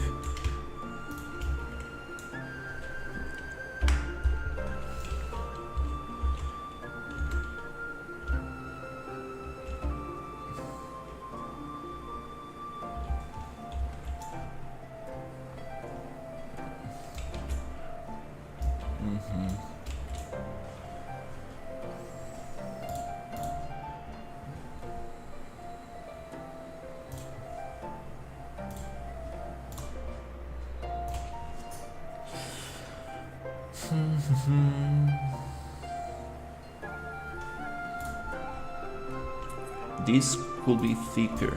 I think I'm going into the floor a little bit too much.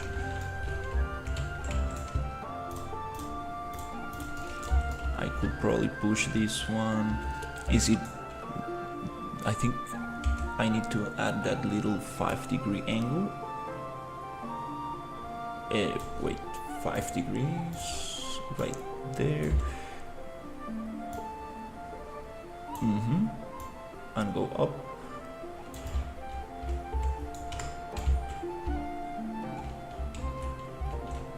That little bevel there doesn't look that bad. Okay, nice. That looks a little bit more solid. Maybe this thickness could be smaller to give more variation, but just a little bit. Let's see.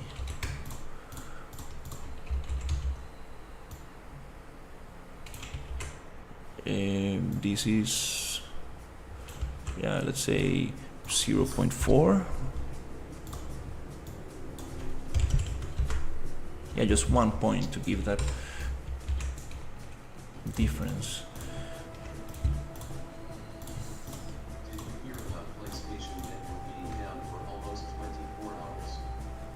No. Something happened to the servers.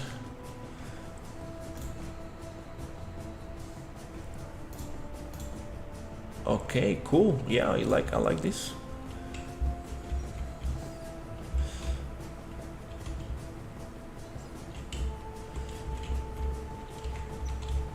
Let's see if I can push this one out just a tiny bit. Oof, the pivot point doesn't really allow me to. Okay, in that case, I might need to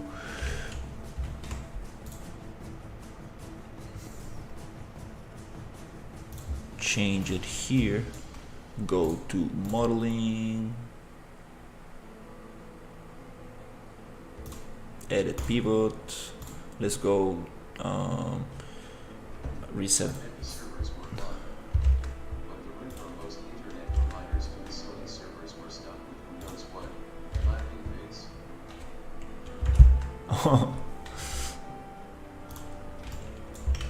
Okay, great. Now we can actually move on this direction.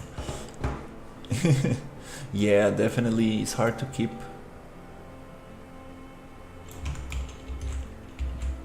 those things working. Let's see, maybe a little bit.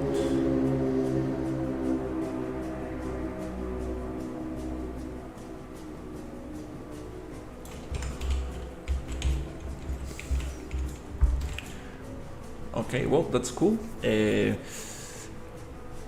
wanna see, maybe it's time to create this other, it's this thing right here.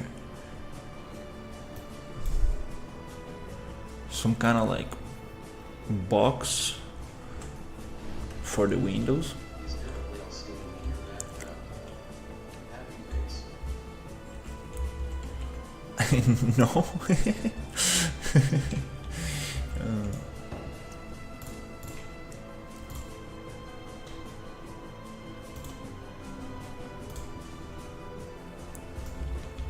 Okay.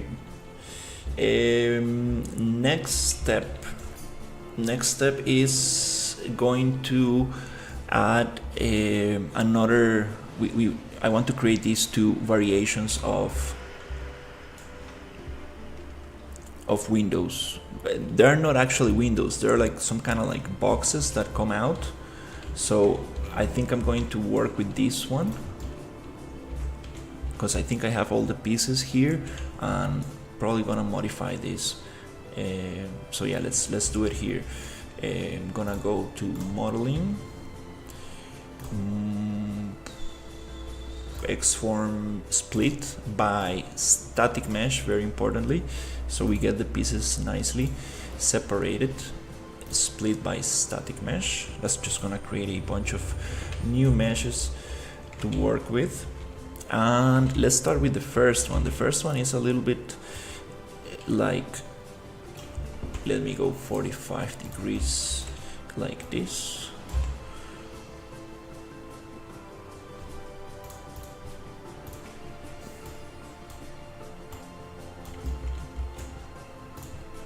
Something like this. And then I would like to Note to self.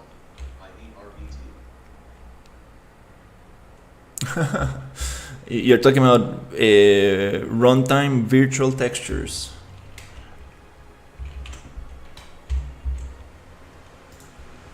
Definitely a complex topic. Transform C. Okay, I see where it's going.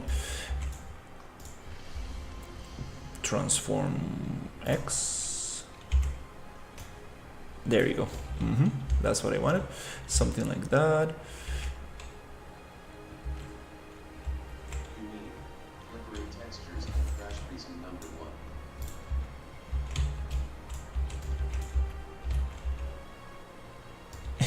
1. Yeah, one time I was trying to do some stuff in a landscape with our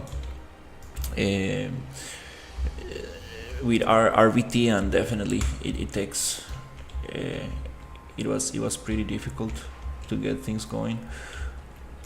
I'm going to edit pivot center, and I believe this is again 5 degrees.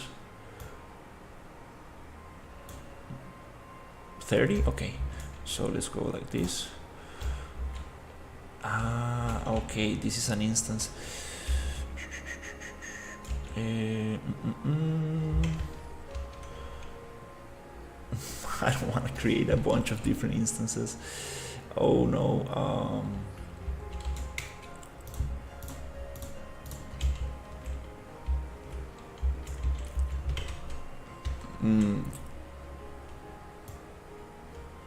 Okay, let's see, maybe.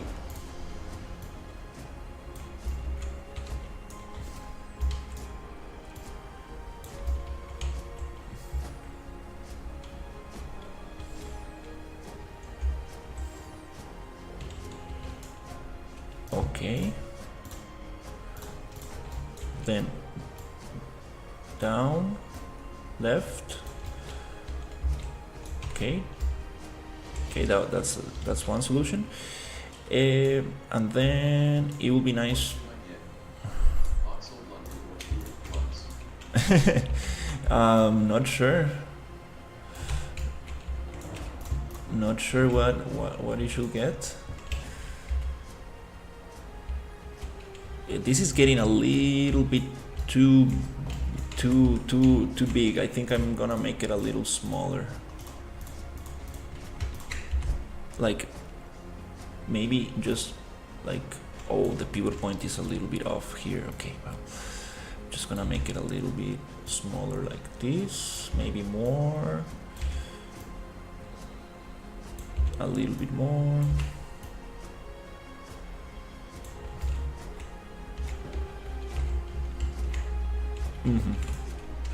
Yep, that's kind of a little better. I'm gonna get rid of these two, and I would like to close this.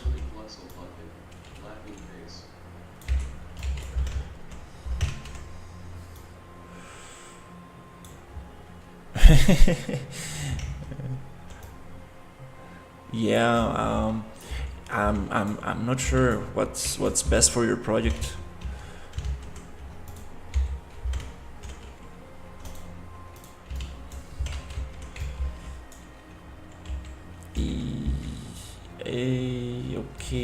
Okay, so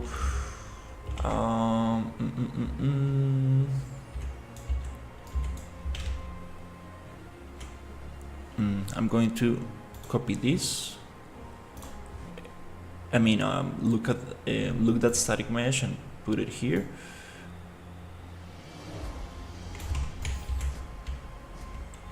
And then I need to modify this pivot point to the center. I mean, bottom.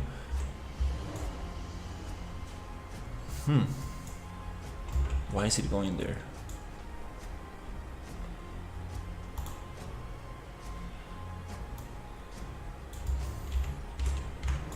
Okay, I'm just gonna do it manually, holding control, trying to snap somewhere here, and I should get that.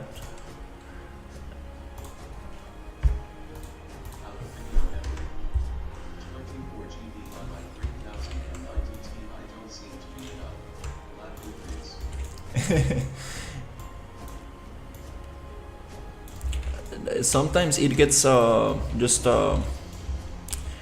overloaded. You just closing the project and open it back up definitely could help. And I will do the same here. I'm just gonna copy this static mesh and put it here. Okay, it changes the thing. Okay. So I need to probably do this differently. I need to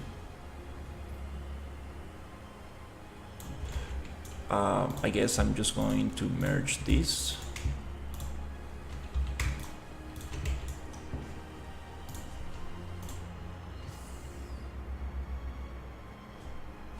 so I can actually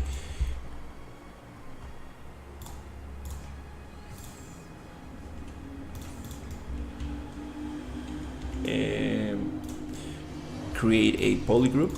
Attributes generate polygroup from face normal deviation and get these vertices right here. Okay, does not allow me to go on that normal side. Let's go to face. There you go, that's what I want. Give me that pivot point so I can push it like this. Oh, not like that.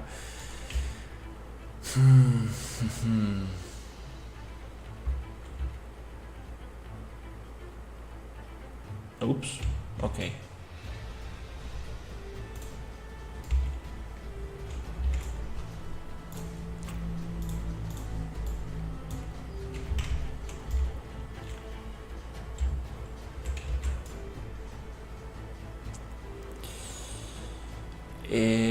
Let's see. Okay, so if that's the issue, let's go 45. Let's see if that works. Let's go 45 degrees.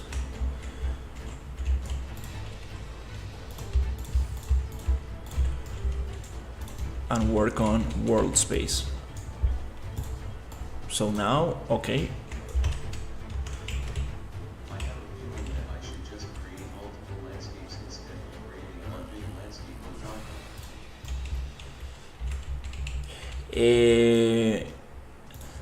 I mean, that's the whole purpose of world. There you go. I got it. Nice. Okay, that's the selection I needed. That's the whole purpose of world partition, right? Like keeping everything together.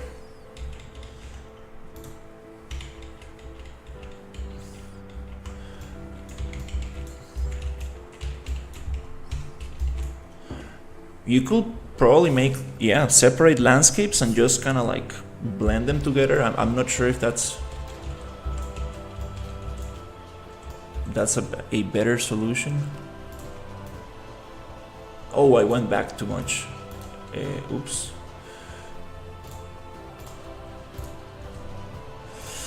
All right, let's try it one more time. Right here. There you go. That's the angle I wanted. Okay, so now I just want to push this here. Maybe a little bit more, like this. Okay, cool. And I'm going to do this with snapping, so I know exactly how much I'm going. 1, 2. Yeah, that's kind of nice. So it's 1, 2. Great. Right here, I'm gonna deselect this and go 10 units. There you go. Nice. Okay, cool. Now I have this little structure. And I think that we could probably push all of this out a little bit. Like this. Maybe a little bit more, like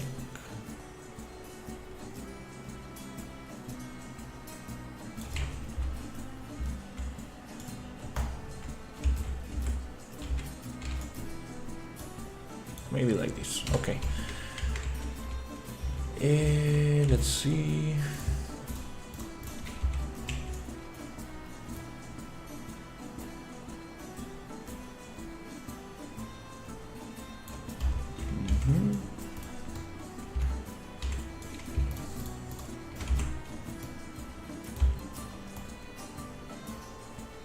Okay. This one could go a little bit in.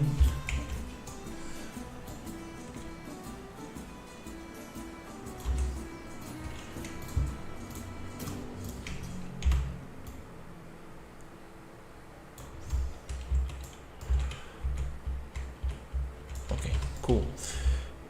Now we got this thing here. Okay, so next step, it's probably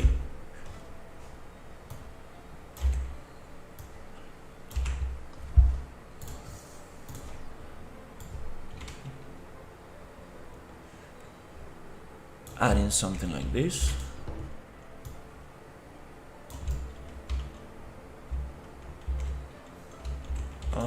Maybe not like that, like this. Okay.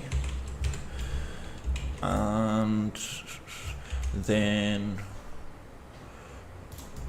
we go down a little bit more.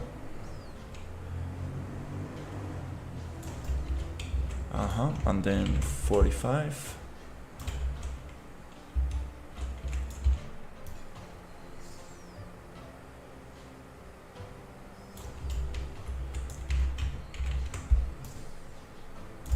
Something like that.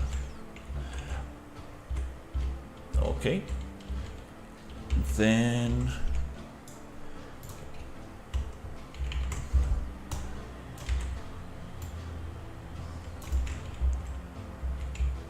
is that straight or not?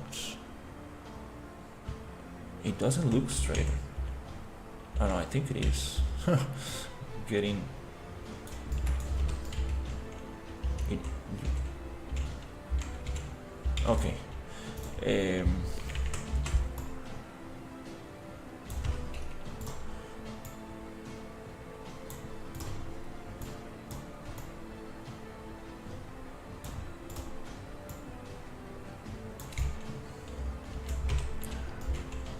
And these ones could be a little bit thinner, maybe. Yeah,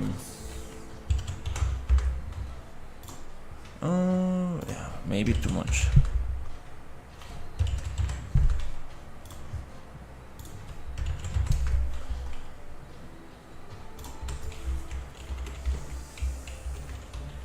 Okay, let's see. And I think it also has another thing like this to close it there. I see the issue. This actually is not touching the thing, the wall, so I probably need to push it a little bit more.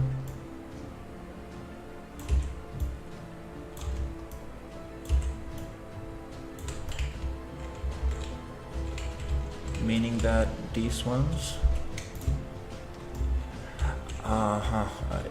oops, okay,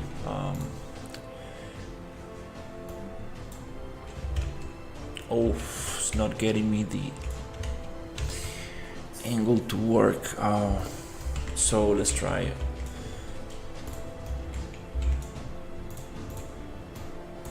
this. Okay. Oh Jesus, okay,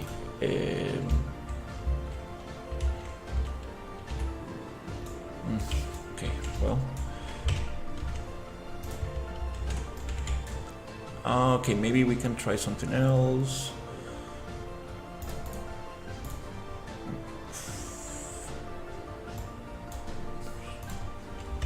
Okay, nice. Okay, let's see if that affects the modeling. Yes, it works. So now I can push this a little bit more. Okay. Yeah, world space and objects space. Those things, very important things to get used to.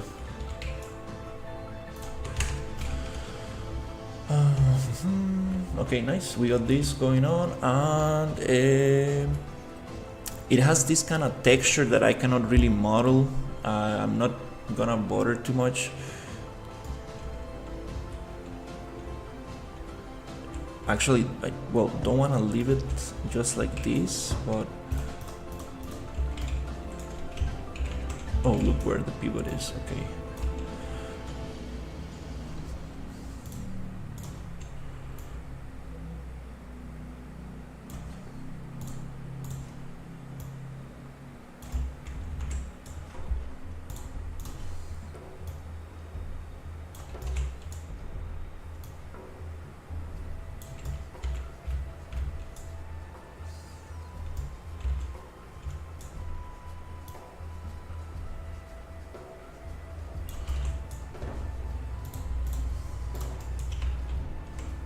Maybe somewhere here, making it smaller.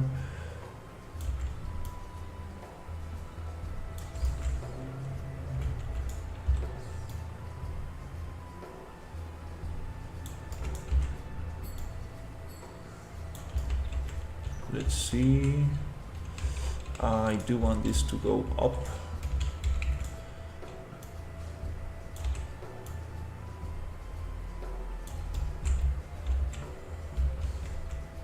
Okay.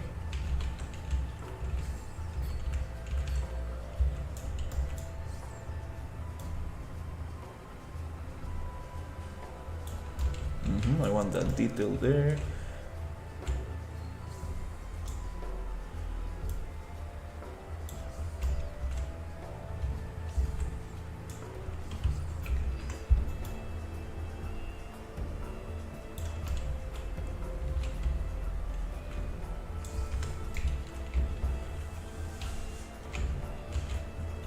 Oh, it's floating, okay.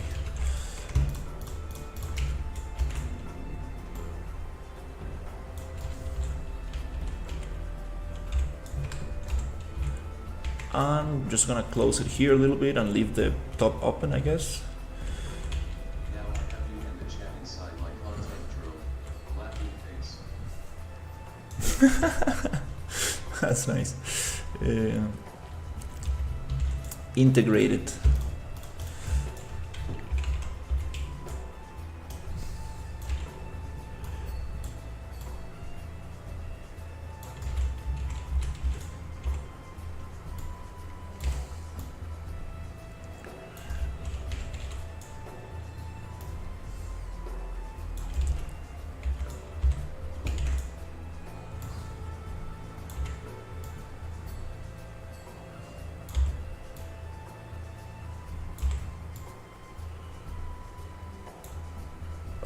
Okay.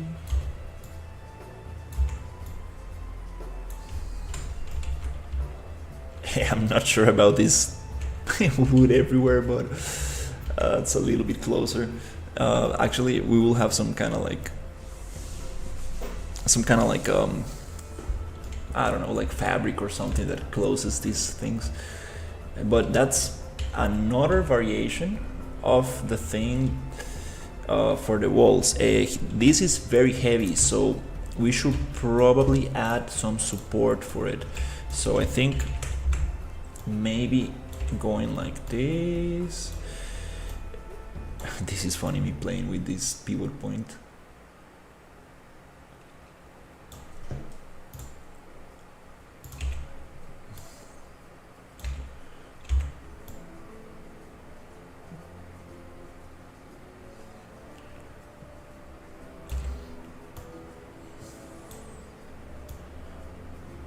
We can make a round shape or something pretty cool for this. But for now, I'm just gonna leave it here like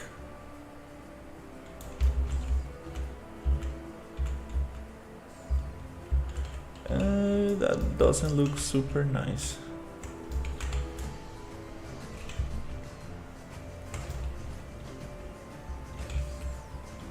Yep.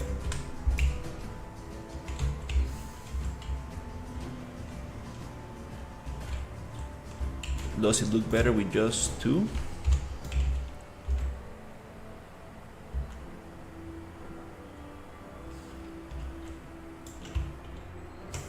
Yeah, this is too noisy. Trying to get away from too much detail. Okay, nice.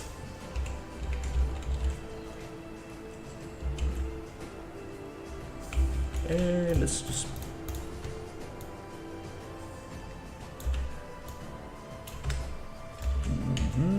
okay, I think that's kind of cool. I'm going to try to select this whole thing.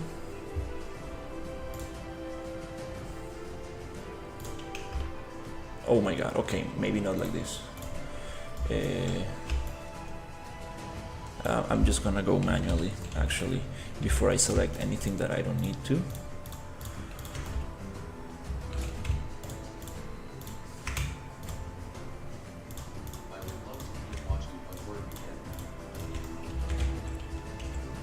Hey Peter, Don't worry, go do what you need to do. Appreciate you coming to say hello. Yeah, I'm gonna merge this thing into one thing. It's gonna be way easier to deal with. I'm gonna make a group for now because I do want to modify these two things here. Yeah, these two little pieces here, I'm gonna modify them. This might look strange with the window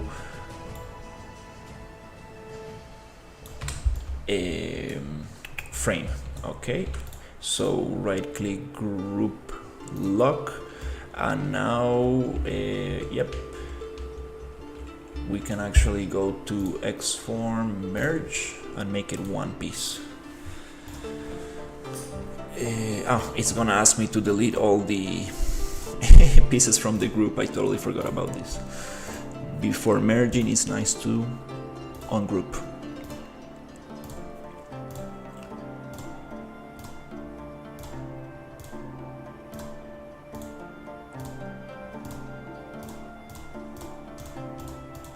Okay.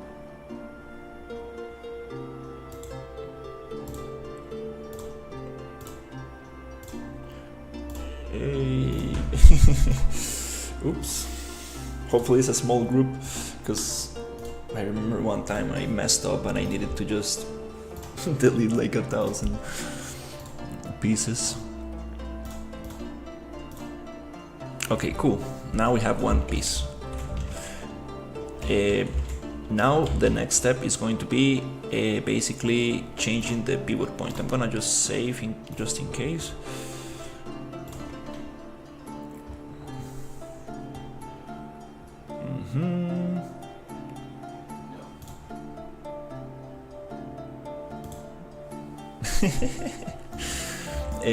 Here I'm going to edit pivot, go 45 degrees on this, bloop. And then it's kind of nice to just bake transform. Oh no, that's probably not what I needed to do.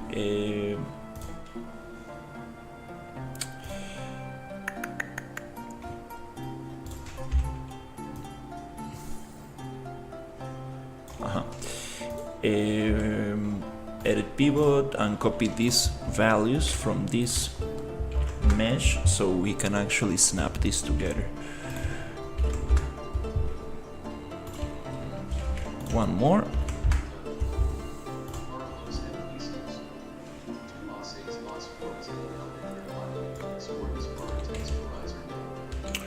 Hey Henry, if this is just a blockout, and then it's going to go to Maya, and in Maya we're gonna like polish it and then UV map it and texture. So texturing is we are still not getting into texturing. This is the phase. We are still on the phase of testing and just simply like playing around with shapes. Blocking out, stuff like that. But after this, it's looking nice and stuff. We will send it to Maya so we can actually get the final thing going.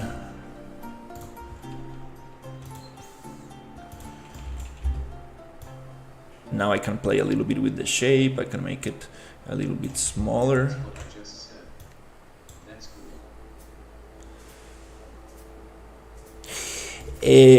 Sí, pero no las vamos a texturizar directamente. Aún pasa por un proceso de refinamiento. Vamos a pulir este mesh en Maya y hacer el UV mapping. We speak Spanish. Yeah, Henry's asking about what's the process with this. Is this going to get exported and textured? And I'm saying that it's going to go to Maya for further refinement and UV mapping. And most probably, yes, we're gonna use Substance. or this other software called Nice. I forgot the name of this other software. Oh my god. 3D Code. 3D Code. Okay, cool. So now we have this other piece that we can actually use. Let's see how it looks.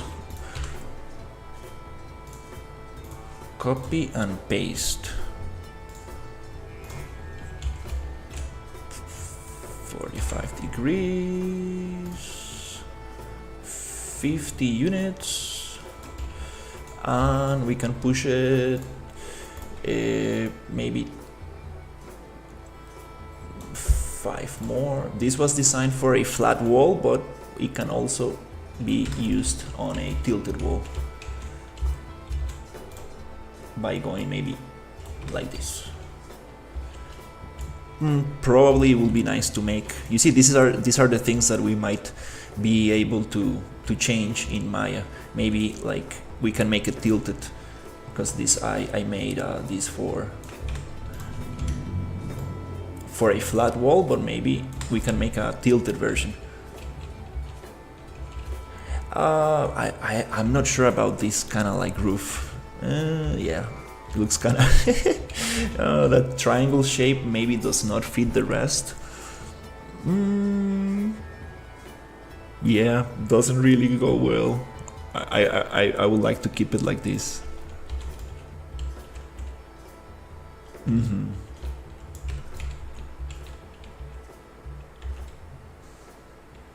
But nice. Now we have another variation.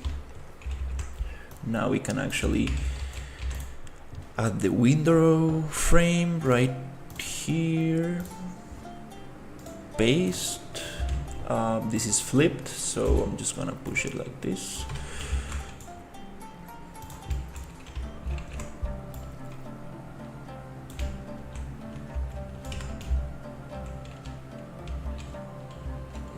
Yeah, this probably is gonna take it's gonna use another texture.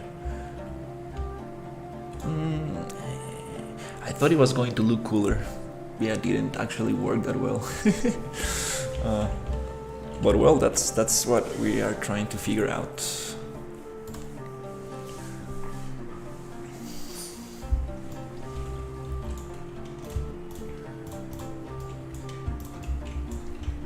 This one goes up.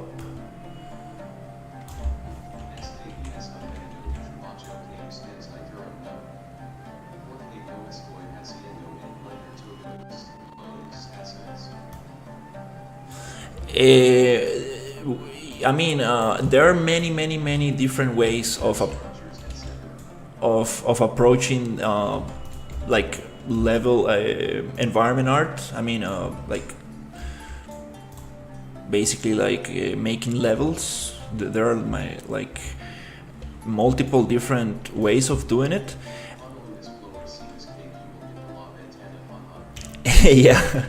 Yeah, we're gonna add flowers and a lot of stuff. It's gonna look very nice. I'm very excited about that stage of set dressing and everything. It's gonna be cool. There are different methods. Like I know studios that they do everything in 3D Max. Like they build the whole thing in 3D Max, like the whole environment, like from start to finish. They do everything in 3D Max, and then they start exporting everything to. I appreciate it. So there are different ways. There's nothing wrong with doing everything in Blender and then exporting to Unreal. The only advantage that I can see, what's going on here? This looks kind of strange. It's because this is supposed to go down a little bit. This is supposed to go 10 units down, like this. So there are different approaches. There's people who do everything in 3D Max and bring it back to Unreal, That's one approach, like doing everything in Blender and bring it back. That's super nice. The only advantage that I see of my workflow right here is testing. This is I rather do it this way because I'm able to walk around with the character. That's the only actual like thing that makes it worth it. And also it allows me to keep things a little bit more simple, let's say, because in Maya, like I have like this a lot of tool, like Blender or Maya, I have a lot of tools, and I kind of like want to add detail too quick, too fast, and I don't allow for like the experimentation process.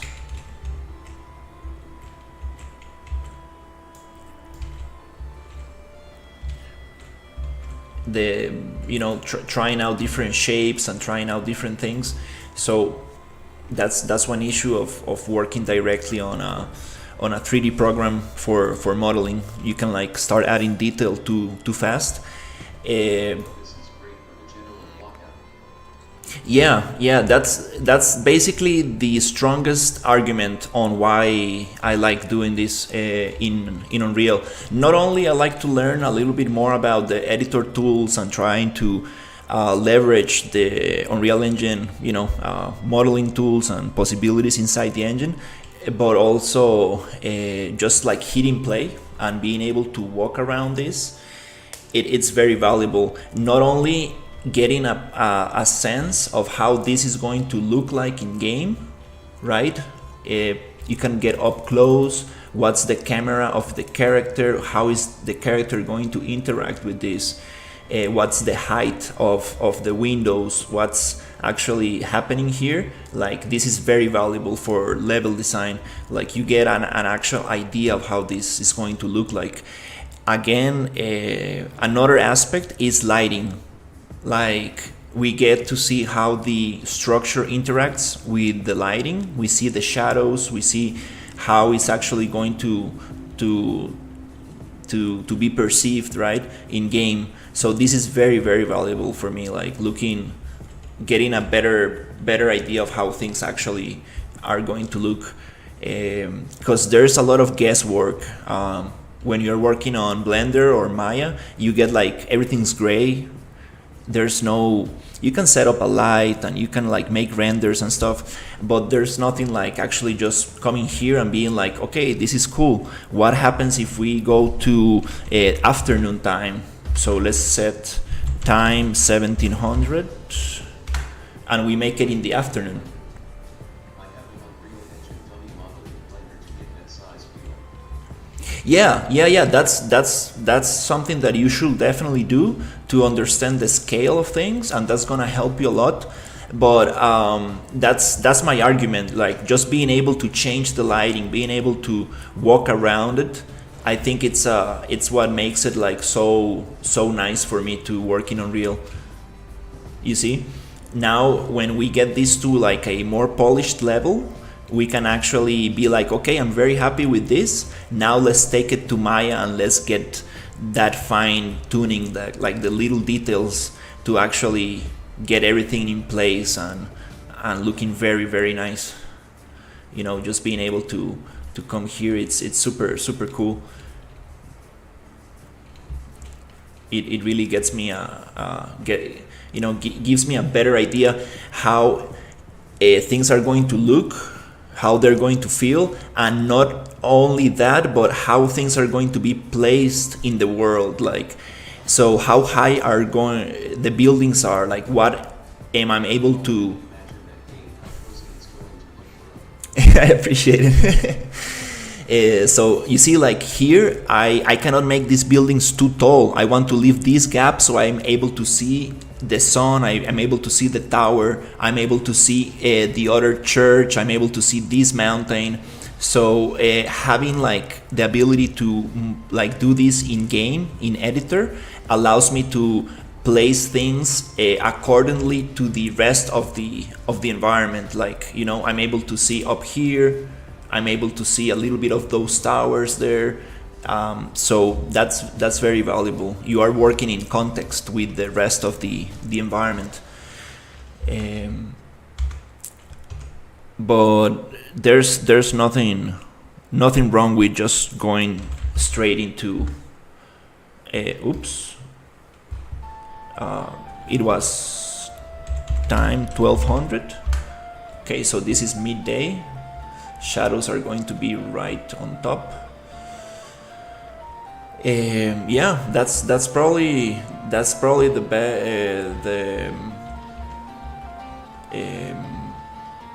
let's say like the biggest advantage of this workflow.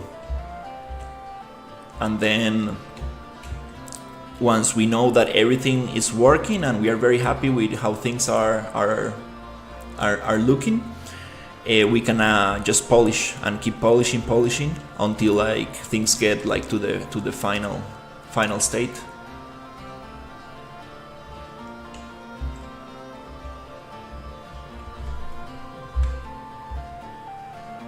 Let's see, time 1500. That's 3 p.m.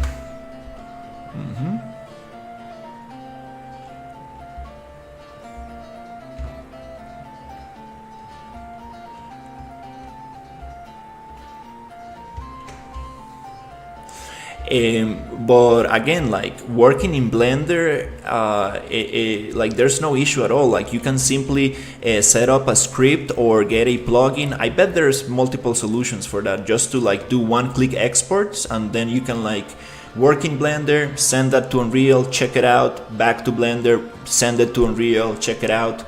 You know, there are like one-click export solutions, so I don't see like a lot of difference in that, you know.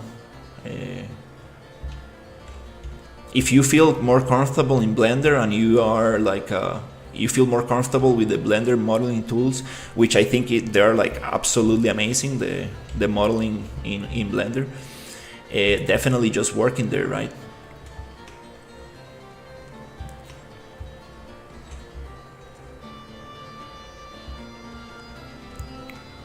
This color looks super tinted at 3 p.m. like wow. Doesn't look like wood at all. You see, that's another thing. I'm like, for materials and stuff, like doing this, it's like now I can tell like how poorly placed the wood is, you know, like all these overlaps and things. I'm like, that doesn't look good, but I'm able to see it because this specific time of the day, it really reveals all the cracks and all the inconsistencies in the building.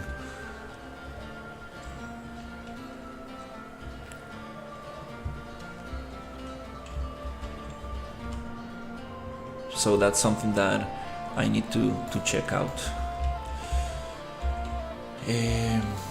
Yeah.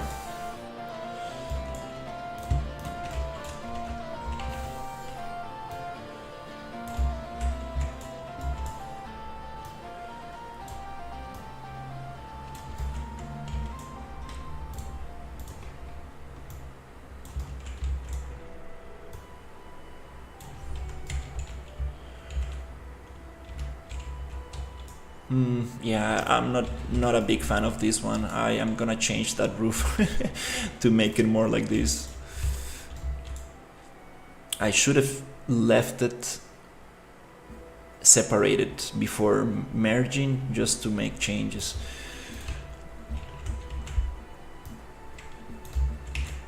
That wouldn't been a little bit nicer. Copy, paste. Oops.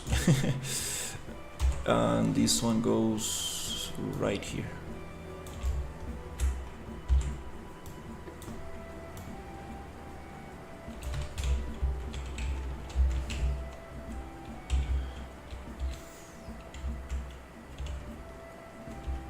Probably we need another mesh for this without a window, just to change it up, or maybe different windows. Probably a wall mesh without window and a window variation. That would be nicer.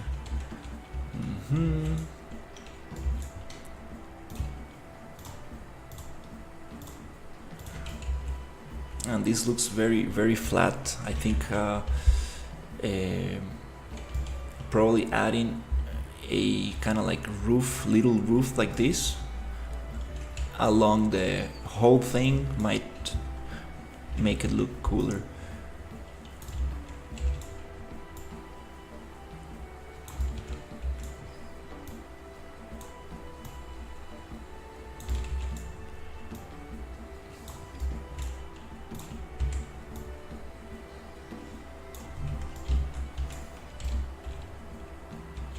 I'm not sure about this wood. We might need to come up with more like irregular pieces of wood. This is too repetitive. Looks too boring.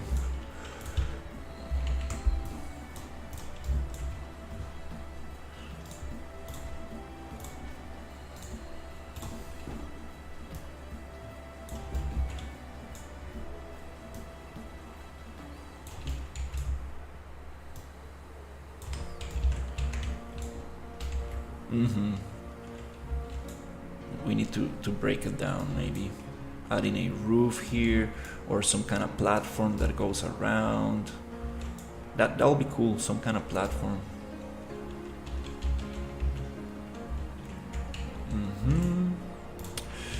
All right, let's see. It's been 2 hours 30.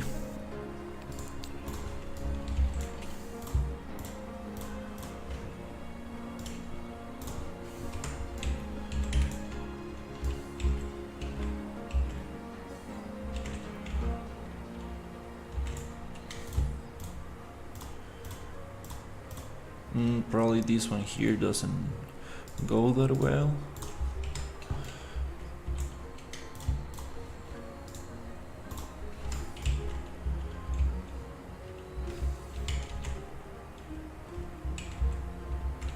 Yeah, this one didn't work that well.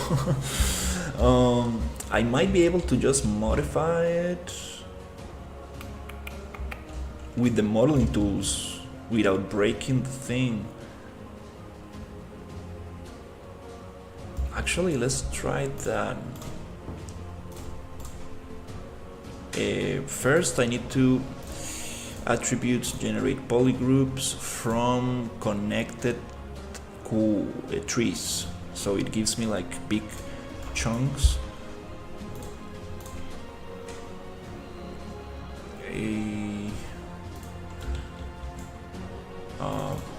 Okay, so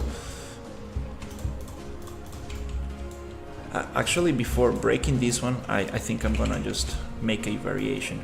I don't really like this one, but I'm gonna keep it just in case.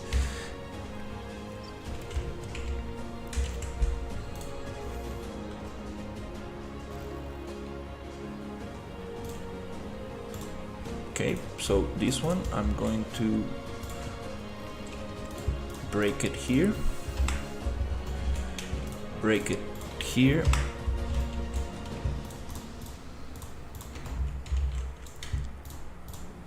okay, let's see if this pivot point allows me to go.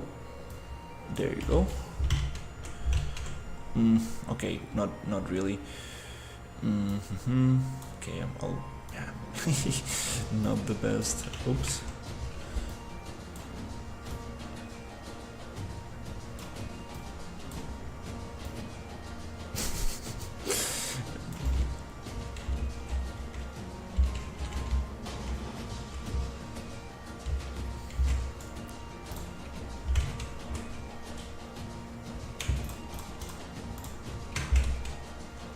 Okay, I guess I need to go one by one.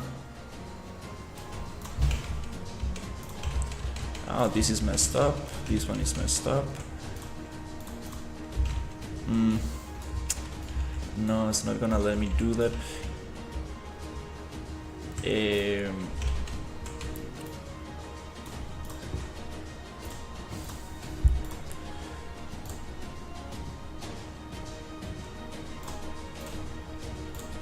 Let's do it by polygroups, face normal deviation, and see if I can actually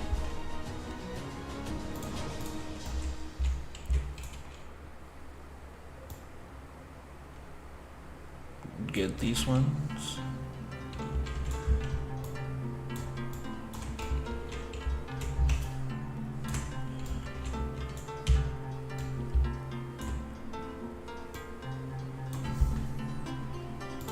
Being pushed somewhere here.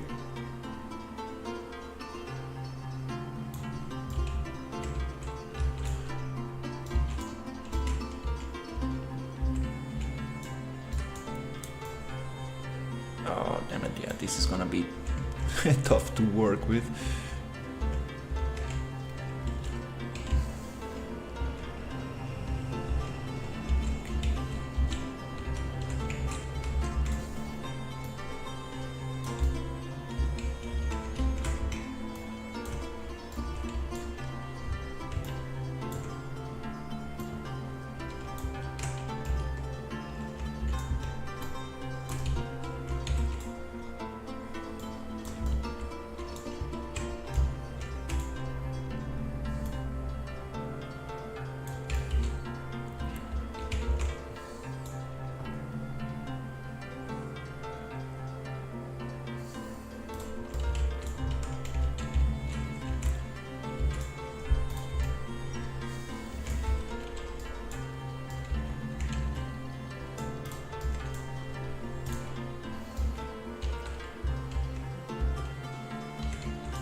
No, it's not gonna give me that.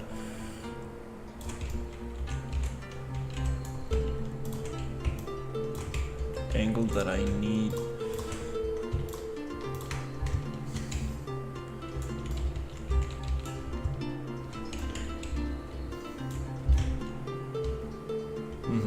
Okay, well.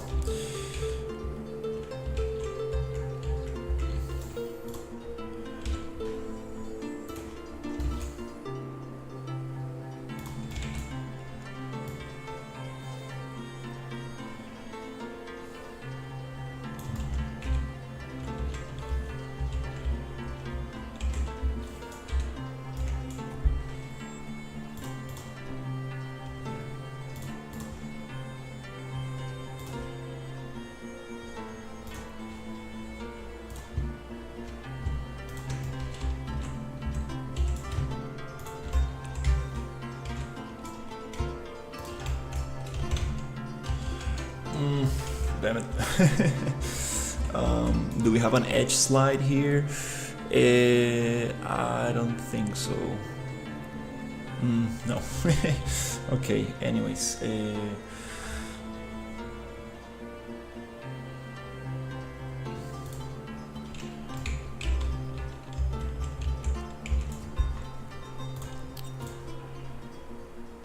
Yeah, you can get to certain point, like to a certain point with the modeling tools, and then things get very tricky, like very tricky. Obviously, like I've seen people who can like really go like deep with these tools, but it's you know, I'm used to Maya, so it's a little different here.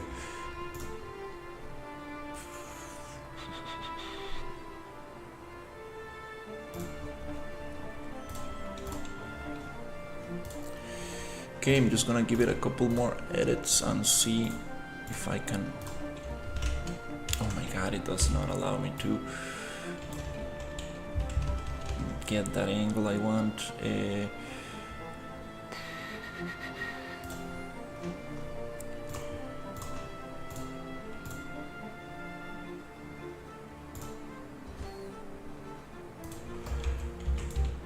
Okay, last try, and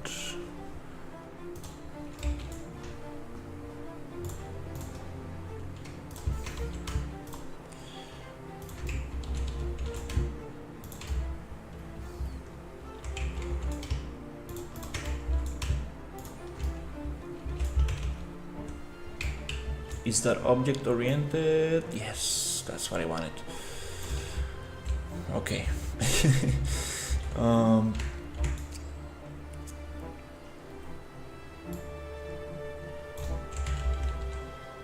something like that.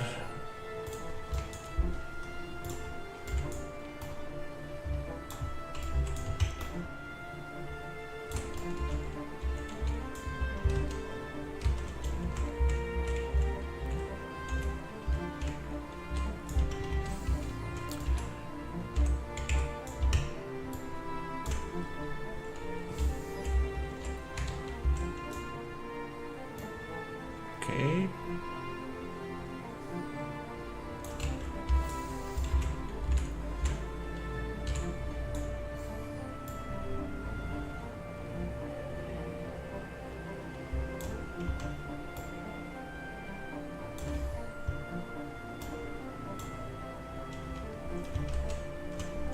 Double check to make sure I'm not selecting anything strange like this or like that. Okay.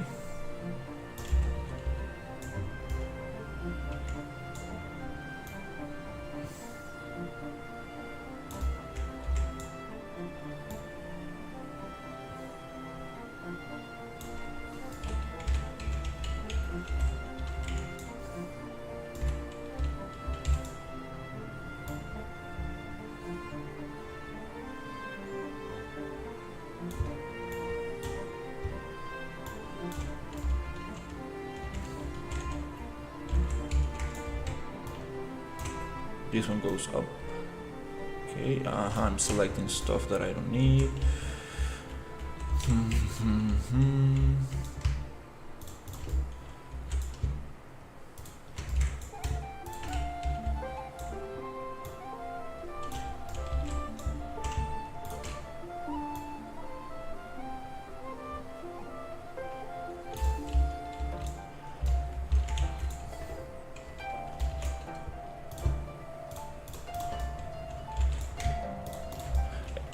Yeah, this wood is probably not the best to do this because it has some bevels, and that means I need to do more selections. Definitely, absolutely not the way to go about this.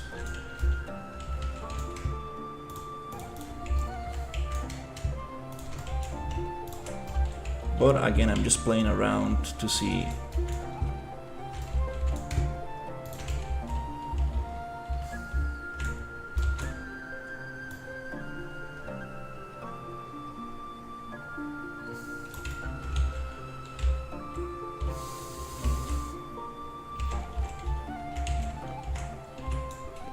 I'm wondering if I just take these three faces, is that going to pull the other ones? No.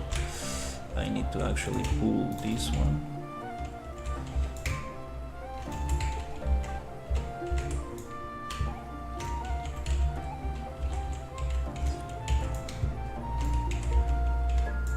Okay, yep. This selection is gonna be impossible. Oh my god, okay.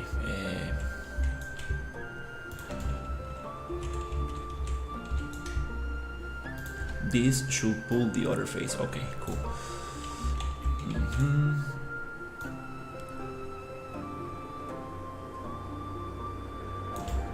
Whatever. Definitely looks better with this kind of roof. Yeah, this one didn't. Looks like some kind of like birdhouse or something. Alright, almost there. Just gonna get this and this and this and this and this and go up.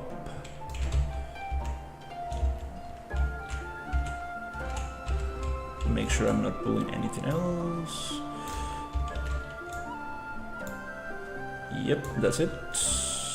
No more. Pivot point stays in the same place. So if I come and yeah, this super long piece of wood here, it looks kind of strange, but I like it much better than this other one. So I'm gonna just find this in the asset browser and change it for this. Bloop. Yes, way better. And let's try giving it a little angle actually. 5. Push out 5 units. Doop. Okay, I'm gonna go one by one.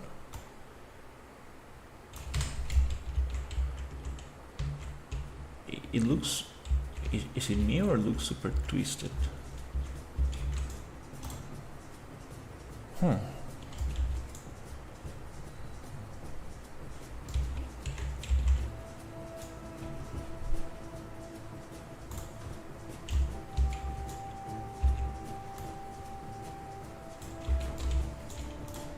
No, I need to keep it straight.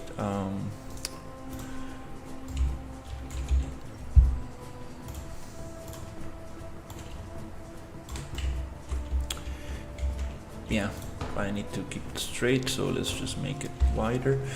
Let's go 10 units.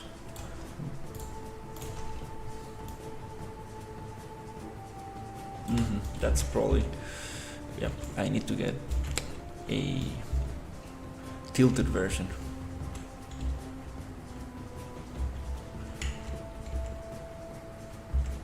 Yeah, these tilted walls really look, it really make things look strange. Like from this angle you'll say like this is tilted, but the tilted thing is this one, is the wall, not the piece of wood. It's an optical illusion.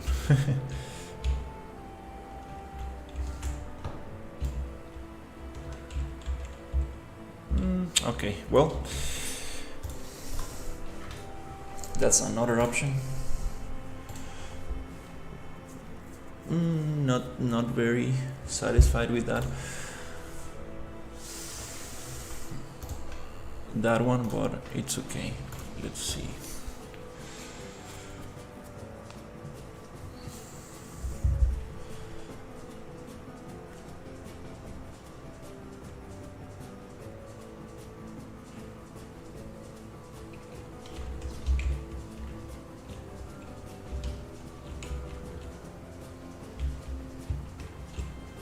I think I'm just gonna fly up there.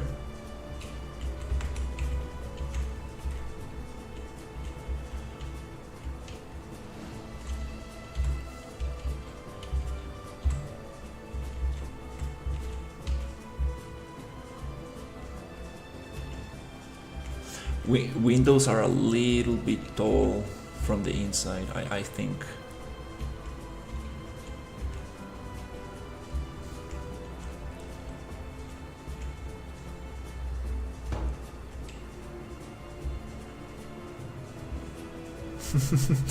Yeah, these tilted walls. I think it needs to be tilted as well. That will take away that kind of like strange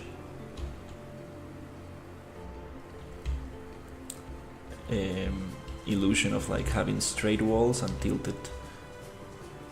From here it looks nice, but from some angles it kind of like bends. Alright. Last thing I wanna do, just probably wanna check how this looks.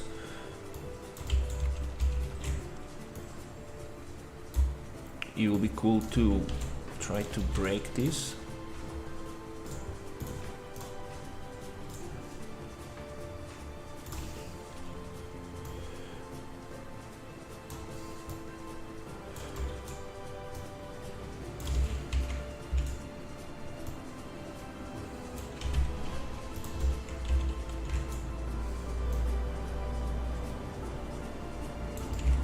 Let's see if this works.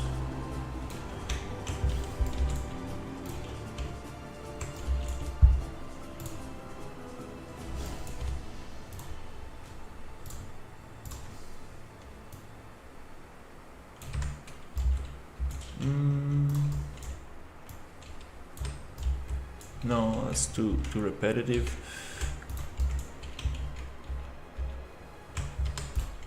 I like this change in pattern.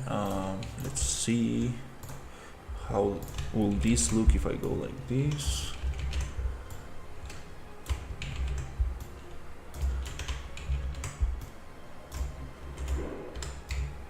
Not bad. Yeah, it adds some difference to this. It breaks a little bit the shape because this is a super long diagonal line, and it's just not I don't know, doesn't look very interesting.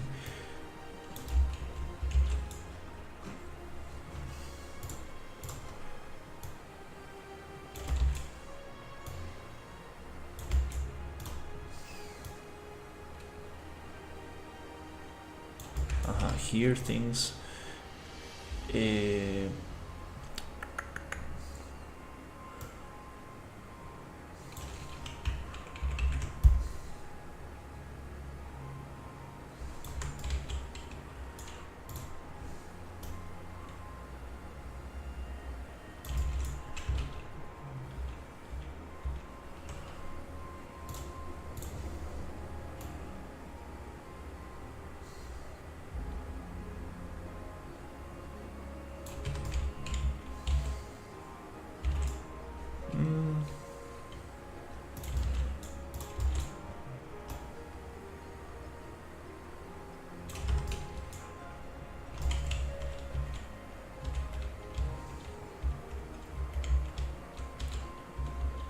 then having these ones don't really make sense, these things here.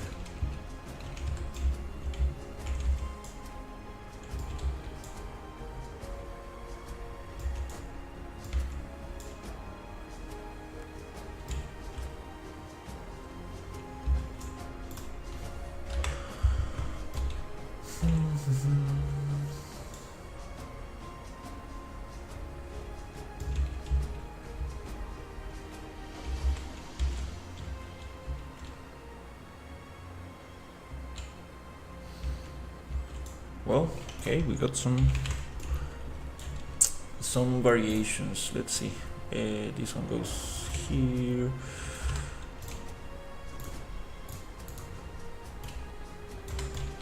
Did you know Captain America could be the grandfather of Peter Quill, Star-Lord, from Guardians of the Galaxy? Laughing face. Yeah, I'm not much into the Marvel universe. It's been a long time since I don't see like superhero movies. I really liked the Iron Man 1 and 2, but from there on I kind of like stopped looking at superhero movies. They became a little bit kind of cheesy and kind of... I like DC better. I like the Batman movies. Not so much the Joker, the last ones, but the latest ones, but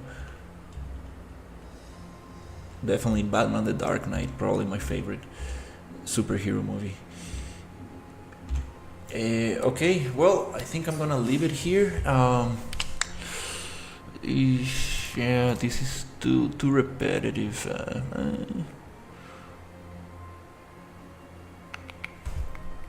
Okay, well.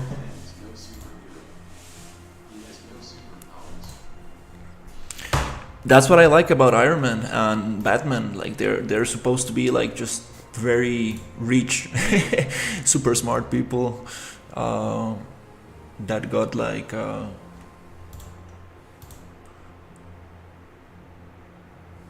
super technology, let's say, super gadgets.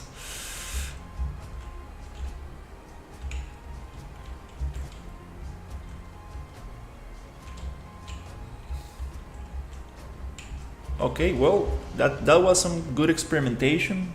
3 hours of experimentation.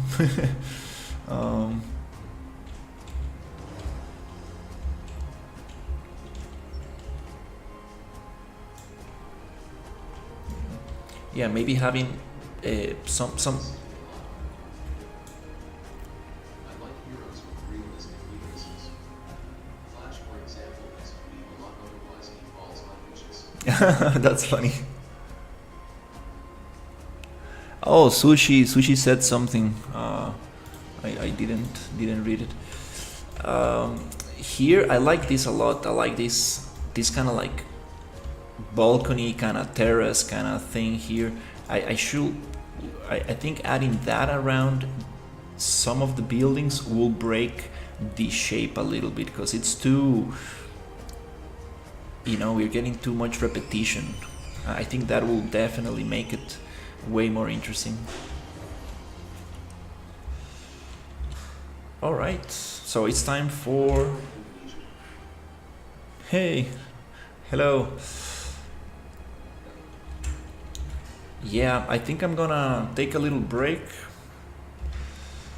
and go have some food. But well, we got some interesting stuff today.